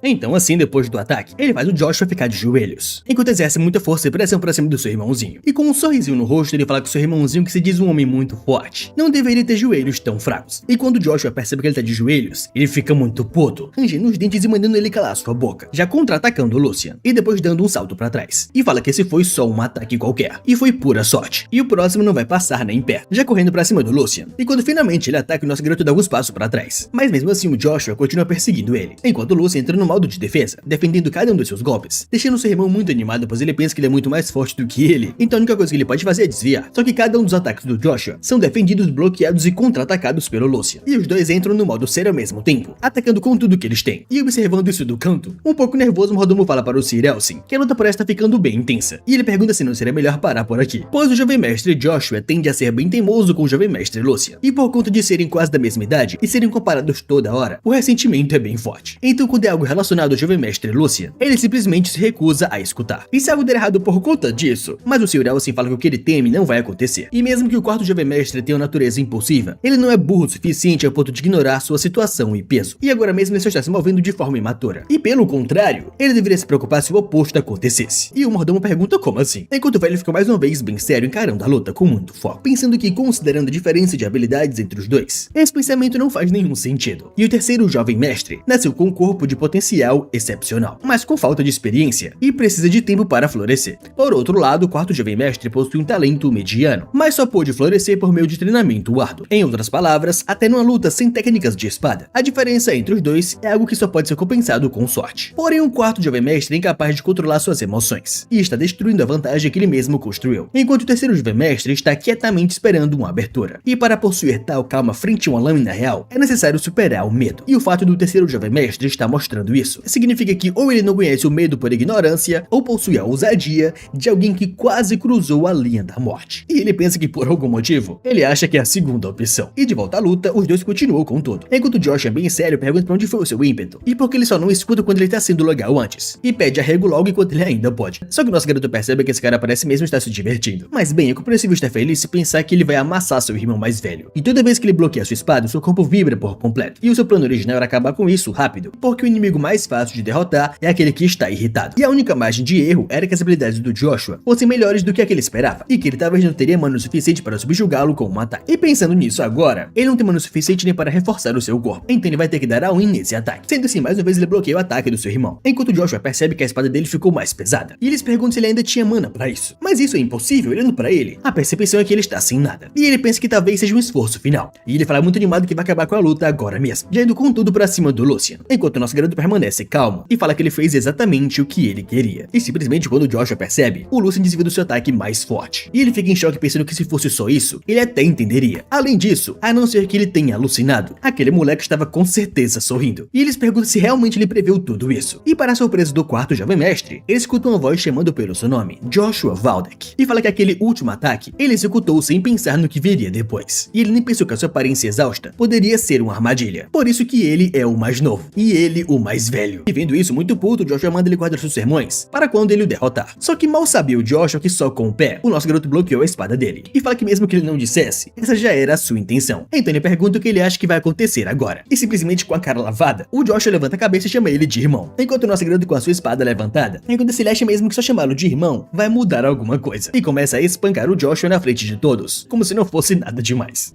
E assim, um tempo depois, as notícias do duelo entre os dois se espalhou rapidamente pela família, e o pessoal na mansão conversava que essas coisas deveriam ser absurdas, e como o jovem mestre Lucian, que acabou de começar sua jornada com a espada, poderia derrotar o quarto jovem mestre. E o outro comenta que ele também pensou nisso antes, mas o santo da espada foi uma testemunha. E até mesmo as empregadas comentam que o quarto jovem mestre entrou com muita confiança, mas ele voltou parecendo que estava num funeral. E a outra fala que ouviu que até mesmo ele chorou, mas mal sabem eles que o motivo disso ter se espalhado tão rápido assim, e ter sido tão exagerado, foi naturalmente o Hugo e o Hans, que estão muito familiarizados com os empregados e empregadas. E eles comentavam com eles como se aquilo fosse um segredo, mas depois diziam que depois que o jovem mestre subjugou o quarto jovem mestre, eles não têm ideia do quão chocados todos estavam quando ele trouxe a espada como troféu. E só algumas pessoas sabiam que esse era o esquema de uma única pessoa, do nosso terceiro jovem mestre Lucian, que armou tudo desde o começo. E ele fala muito animado que esse é o clima perfeito para espalhar rumores. E ele pode se considerar com sorte por ter acabado só com isso, o seu querido irmão mais novo. E sendo assim, o Lucian começa a lembrar do que aconteceu naquele dia, de quando ele usou sua espada para espancar o seu irmão. Mas antes de apanhar com muito medo, o Joshua fala que estava errado e pede desculpas pra ele. Então rapidamente a espada é desviada, e o nosso garoto simplesmente só cortou a espada do Joshua, e fala para o Joshua que se ele tentar algo assim de novo, ele deve saber que não será tão divertido da próxima vez. E ele deve aprender a saber onde pisar e onde não deve. E ele deve se comportar direitinho. E se ele realmente entendeu isso, ele deve assinar com a sua cabeça para concordar. E com muito medo, na hora o Joshua faz isso. E de volta ao presente, nosso garoto percebe que os jovens mestres irritantes devem se acalmar por um tempo. E já que agora ele finalmente cuida dos assuntos internos. Ele acha que esse é o momento para tentar lidar com a casa Logran. Então essa cena corta para o escritório do patriarca, com o arquiduque falando que então essa é a mensagem secreta que ele recebeu do Hugo. E o nosso garoto fala que é isso mesmo. E ele explica que daqui a uma semana, em Vestra, está marcado para que contatem alguém do lado de Logran. E o pai dele fala que tem o território de Vestra, e de fato é um absurdo. E mesmo se o território perdeu sua função, está do lado de Kelren. E o Prontinha fala que é isso mesmo. E eles devem ter feito isso pensando que ele não perceberia. Enquanto o pai dele fala que esse de fato é um ponto cego. Então ele quer saber qual é a sua intenção dando a ele essa informação. E ele pensou que ele tinha confiado esse assunto a ele. Então rapidamente o Lucian fala que precisa de poder. E o pai dele pergunta como assim poder? E o nosso garoto fala que só porque uma besta foi pega numa armadilha, não quer dizer que ele tem as ferramentas para caçá-la. E o pai dele pergunta se então ele veio até ele porque ele tem as ferramentas. E ele fala que pode ser um julgamento racional, mas ao contrário do que ele disse sobre mérito, parece que ele só quer se aproveitar dele. E ele quer saber se ele acredita que se eles fizerem isso, todos irão achar que foi ele. E ele fala que um caçador obtém renome quando caça a besta com a sua própria força. E se você não consegue fazer isso sozinho, não é nada mais que uma conquista pela metade. E ele não deu só a oportunidade, mas também a autoridade para fazer isso sozinho. E mesmo se ele preferiu segurança do que o desafio. E ele pergunta se ele acha que essa é a melhor escolha. E ele quer a resposta agora. E o nosso garoto fala que se ele puder completar a caça sim, ele escolheria esse caminho. O que deixa o pai dele bem sério. E o Luz responde que se o caminho que ele fala é o caminho real, ele acredita que esse caminho só pode ser seguido por aqueles que possuem poder, enquanto as pessoas estão tremendo na sombra da besta. Falar que empunhar a espada você mesmo é a única bravura, não passa de um descuido. E mesmo se você suceder, é mera imprudência. Eventualmente você vai perder a confiança. E ele acredita que a essência da caça não é a captura, mas proteger algo. E se ele pode eliminar a ameaça, não importa a maneira como ele faça. E isso tampouco significa que ele quer ser tratado como um santo. É só que a pessoa que recebe o crédito, se chegar um dia e ela não conseguir nem atirar, a próxima pessoa encarregada de fazê-lo com certeza estará determinada. E o pai dele, pelo visto satisfeito com essa atitude, fala que essa resposta o serve. E faz muito tempo que ele ouviu resposta assim diretamente. E ele nunca esperou que ele fosse dizer tal coisa. E foi de fato uma boa resposta. E um homem deve ter convicção do caminho que trilha. E se uma palavra o desmotiva, ele nunca vai conseguir nada. E o nosso garoto pergunta se por acaso isso é um teste. E o pai dele fala que sim, exatamente. E ele queria ver se a autoridade o assustaria. E a não ser que ele mesmo explore para encontrar a resposta, quem vai confiar em você se você mesmo não possui convicção no que diz? E mesmo que um chefe de família seria só um cara que não é digno de ser chamado de homem. Logo, nosso garoto pensa que isso faz até que sentido. E pelo visto, ele já sabia que esse assunto estava além das suas capacidades. Então ele ficou confuso por sua resposta. E ele percebe que de fato nada é fácil por aqui mesmo. E já que essa conversa parece ter ido bem, ele pergunta para o seu pai sobre o apoio nesse assunto. E o pai dele fala que vai fornecer as ferramentas necessárias. E considerando a situação, se um alto número for mobilizado, eles irão perceber. E provavelmente vão mobilizar uma pequena força de elite para evitar a tensão. E o nosso garoto fala meio que animado que é isso mesmo. Então, se possível, ele quer alguns cavaleiros habilidosos da família. E o pai dele pergunta se isso realmente vai ser o suficiente. E ele vai dar para ele os leões negros. E ele fala que o peso de alguém que senta nessa cadeira, ele deve tentar aguentar por si mesmo. E ver se ele realmente é apto para isso.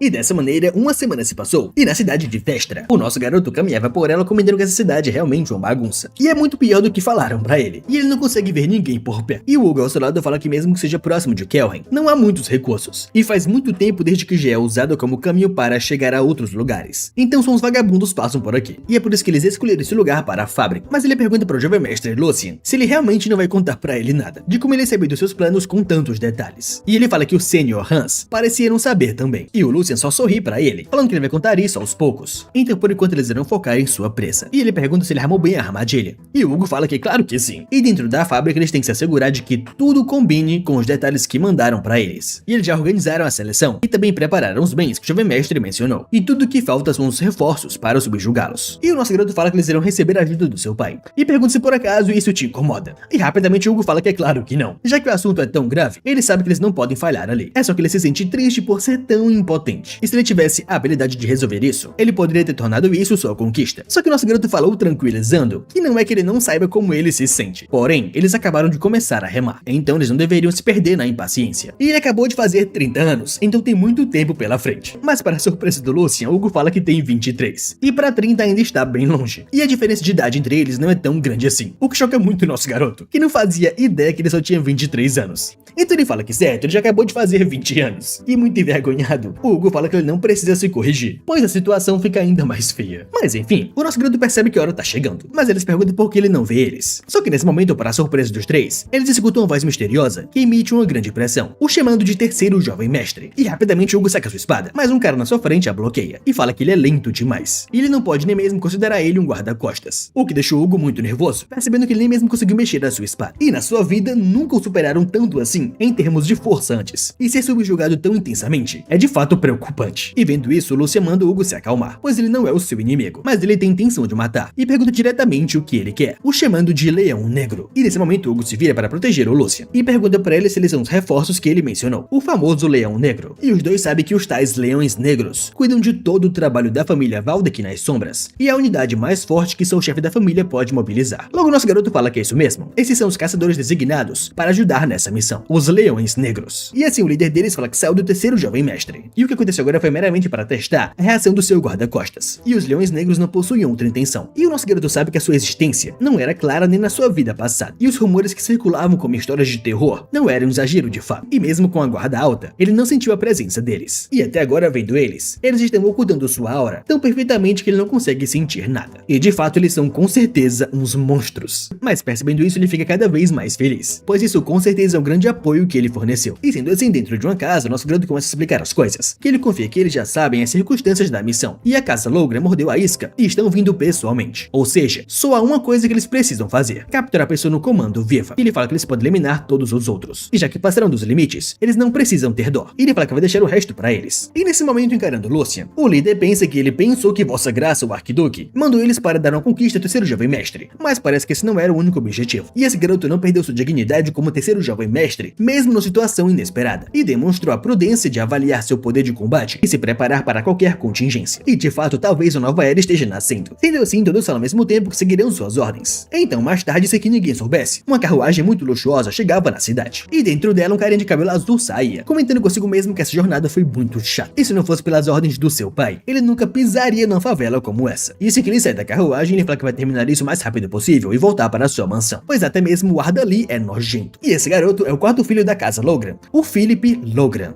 E nesse momento caminham juntamente com seus cavaleiros. Os três chegam até uma casa, e saindo da casa, o garoto loiro pede 1000 perdões ao seu senhor, e fala que ele cometeu uma tremenda indelicadeza por não saber que alguém tão ilustre havia chegado. Só que nesse momento o cavaleiro manda ele ficar parado por aí, e mais um passo ele acaba com ele, o que assusta muito o moleque. E o cavaleiro já manda ele se identificar na hora. E esse moleque loiro pede por favor pelo seu perdão, e o chefe Hugo apenas o enviou para ser o seu guia. E ele é só um verme que não merece a sua atenção. E esse tal verme é o nosso garoto observando tudo desde o começo. E simplesmente passando por ele como se não ligasse, o Felipe manda o cavaleiro guardar a sua espada, já que é humilhante bastante ter que se dirigir a palavra a um plebeu desses. E depois que ele passa pelo Lucian, o Lucian percebe que ele fisgou um peixe ainda maior do que ele esperava. E pela postura e pelo jeito de falar, ele já nasceu arrogante. E com essa tranquilidade toda, sem um pingo de tensão mesmo no território inimigo, com certeza ele é um dos filhos do Marquês. E o número de guardas é pequeno, cerca de 12, como previsto. E no máximo deve ser aprendizes de cavaleiros dos Loughran. Mas aquele homem ali que não sai do lado do pirralho, deve ser ele que exige mais cuidado. Mas se tem algo estranho nisso tudo, é o fato patético dele ter trazido até mesmo as criadas para uma situação dessas. Então lá na frente da multidão, o Felipe pergunta o que ele tá esperando e manda ele guiá-los. E o nosso garoto fala que é a primeira vez vendo nobres tão de perto. E ele acha que ele acabou ficando nervoso sem perceber. Só que observando de longe, o nosso garoto nota que aquela é criada, porque ela parece tão familiar pra ele. Mas ele acha que não pode ser isso, com certeza é impossível. E com certeza não tem como, deve ser apenas a aparência. Então assim, mais tarde finalmente nosso garoto guia todos eles para o local. E esse Felipe fala que o interior é ainda mais miserável. E ele pergunta que cheiro insuportável é esse. E aquele plebeu do Hugo, será que ele realmente andou desviando os fundos que a família enviou pra ele? E talvez essas embalagens sirvam apenas para enganar os olhos alheios. Só que nesse momento finalmente Hugo aparece e pergunta o que importa é o conteúdo mesmo. E o Felipe pergunta quem seria você. E Hugo fala que ele é o Hugo, o responsável por esse lugar. E ele fala que o item exige cuidado extremo. É por isso que os preparativos atrasaram um pouco. E o moleque fala que já que ele deu as caras, ele presume que ele não tem tentado nenhuma tolice. E Hugo pergunta se ele realmente achou que ele romperia o seu vínculo com a família Loughran por qualquer trocado. Isso é impossível. E considerando que ele veio pessoalmente até aqui, apesar dos seus relatórios constantes, ele deve estar bem curioso sobre a existência do objeto que vai apodrecer Kelheim até os ossos. E ele vai mostrar pra ele imediatamente. E observando isso, nosso garoto fica um pouco animado, pensando que de fato ele tem que admitir que Hugo tem coragem. E cuspir mentiras assim com a voz calma, sem nem mesmo vacilar. Esse cara de fato é incrível. E percebendo isso também, o Felipe fala que ele é um vira-lata arrogante. E se o resultado não for satisfatório, é melhor estar preparado. Logo ele se vira para o Lucian e manda ele buscar o item com seu mestre. E o nosso garoto fala que entende. E vai até Hugo pedindo que por favor ele pegue o item que eles prepararam. E assim o Hugo entrega para o Lucian. E o Lucian dá o sinal a ele. E com o item na mão ele se vira e fala que ele foi recebido com sucesso. E agora agora com velocidade e precisão, ele vai garantir a entrega, jogando o item pra cima de todos, o que assusta muito o Philip perguntando o que ele tá fazendo, e como ele ousa fazer isso. E simplesmente nesse momento a espada é lançada pra cima do item, quebrando aquele frasco, logo acima da cabeça de todos. E nesse momento aquele clarão cega todos, e quando eles finalmente abrem os olhos, o próprio Philip tá completamente desnorteado, gritando pelos seus guardas, pedindo ajuda, e comenta que eles são inúteis, e ele vai garantir que eles sejam severamente punidos quando voltarem pra família. Mas notando o silêncio, ele pergunta o que tá acontecendo e por que ninguém responde. Só que finalmente alguém fala com ele, acendendo uma luz bem do seu lado, e quando o Philip abre os olhos, ele pede que ele o proteja. Mas quando ele finalmente percebe o que tá acontecendo, aquele cavaleiro-chefe dele tá sangrando e quase morrendo, falando que ele os traiu, e simplesmente ele cai morto no chão. Isso agora o Philip percebe que tem algo de errado, e quando ele olha em volta, todos estão mortos. Todos os seus cavaleiros mortos em silêncio, e até mesmo as empregadas caíram. E ele também percebe que dentro daquele frasco é uma pedra mágica de clarão, que libera um brilho intenso sobre o impacto, e são difíceis de armazenar e bem caras, e por isso não são usadas com tanta frequência. Mas não é nada melhor do que isso para cegar o inimigo instantaneamente. Mas mesmo assim, pensa que ele derrotou todos os guardas do Marquês num piscar de olhos. E nesse momento o líder fala que as ameaças foram eliminadas, e ele vai escutar as mulheres e o homem que parece ser o gerente de Kelheim. Só que nesse momento nosso prota começa a lembrar das palavras do seu pai, que falou para ele do peso de que ocupa essa posição. Ele deve tentar carregar por si mesmo. Logo nosso garoto percebe que finalmente ele entende agora. Mas lá na frente dele, tremendo de medo, o Felipe manda ele não chegar mais perto, e ele diz para eles não se aproximarem, e pergunta se eles têm ideia de quem ele é. E ele é um nobre, o quarto filho da família Logran. Mas o cavaleiro fala para sua alteza que o arquiduque Valdek decidirá a sua punição, e ele deve se entregar sem resistência. E percebendo que é de fato os Valdek, o moleque percebe que deu ruim. Então finalmente ele nota que aquele disfarçado de plebeu era um filho da família Valdek. E se for assim ele não pode ser capturado de jeito nenhum. E simplesmente ele encara as mulheres, e pergunta o que elas estão fazendo, e manda os guardas lá fora, que venham protegê-lo agora mesmo. Mas logo ele percebe que não tem movimentos lá fora, e de fato todos estão mortos lá fora também. Então simplesmente ele grita pela Felícia. E escutando isso, nosso garoto fica em choque, reconhecendo esse nome, enquanto o Felipe fala que dá permissão para ela para empunhar a espada, e ela dará conta disso. E assim o Lúcia percebe que o impossível que ele achou que era impossível mesmo, de fato aconteceu, e um rosto idêntico ao dele, e um nome parecido. Até a hora mudou no instante que ela segurou a espada. Esse é o demônio da espada Félix, o seu antigo ou antiga braço direito.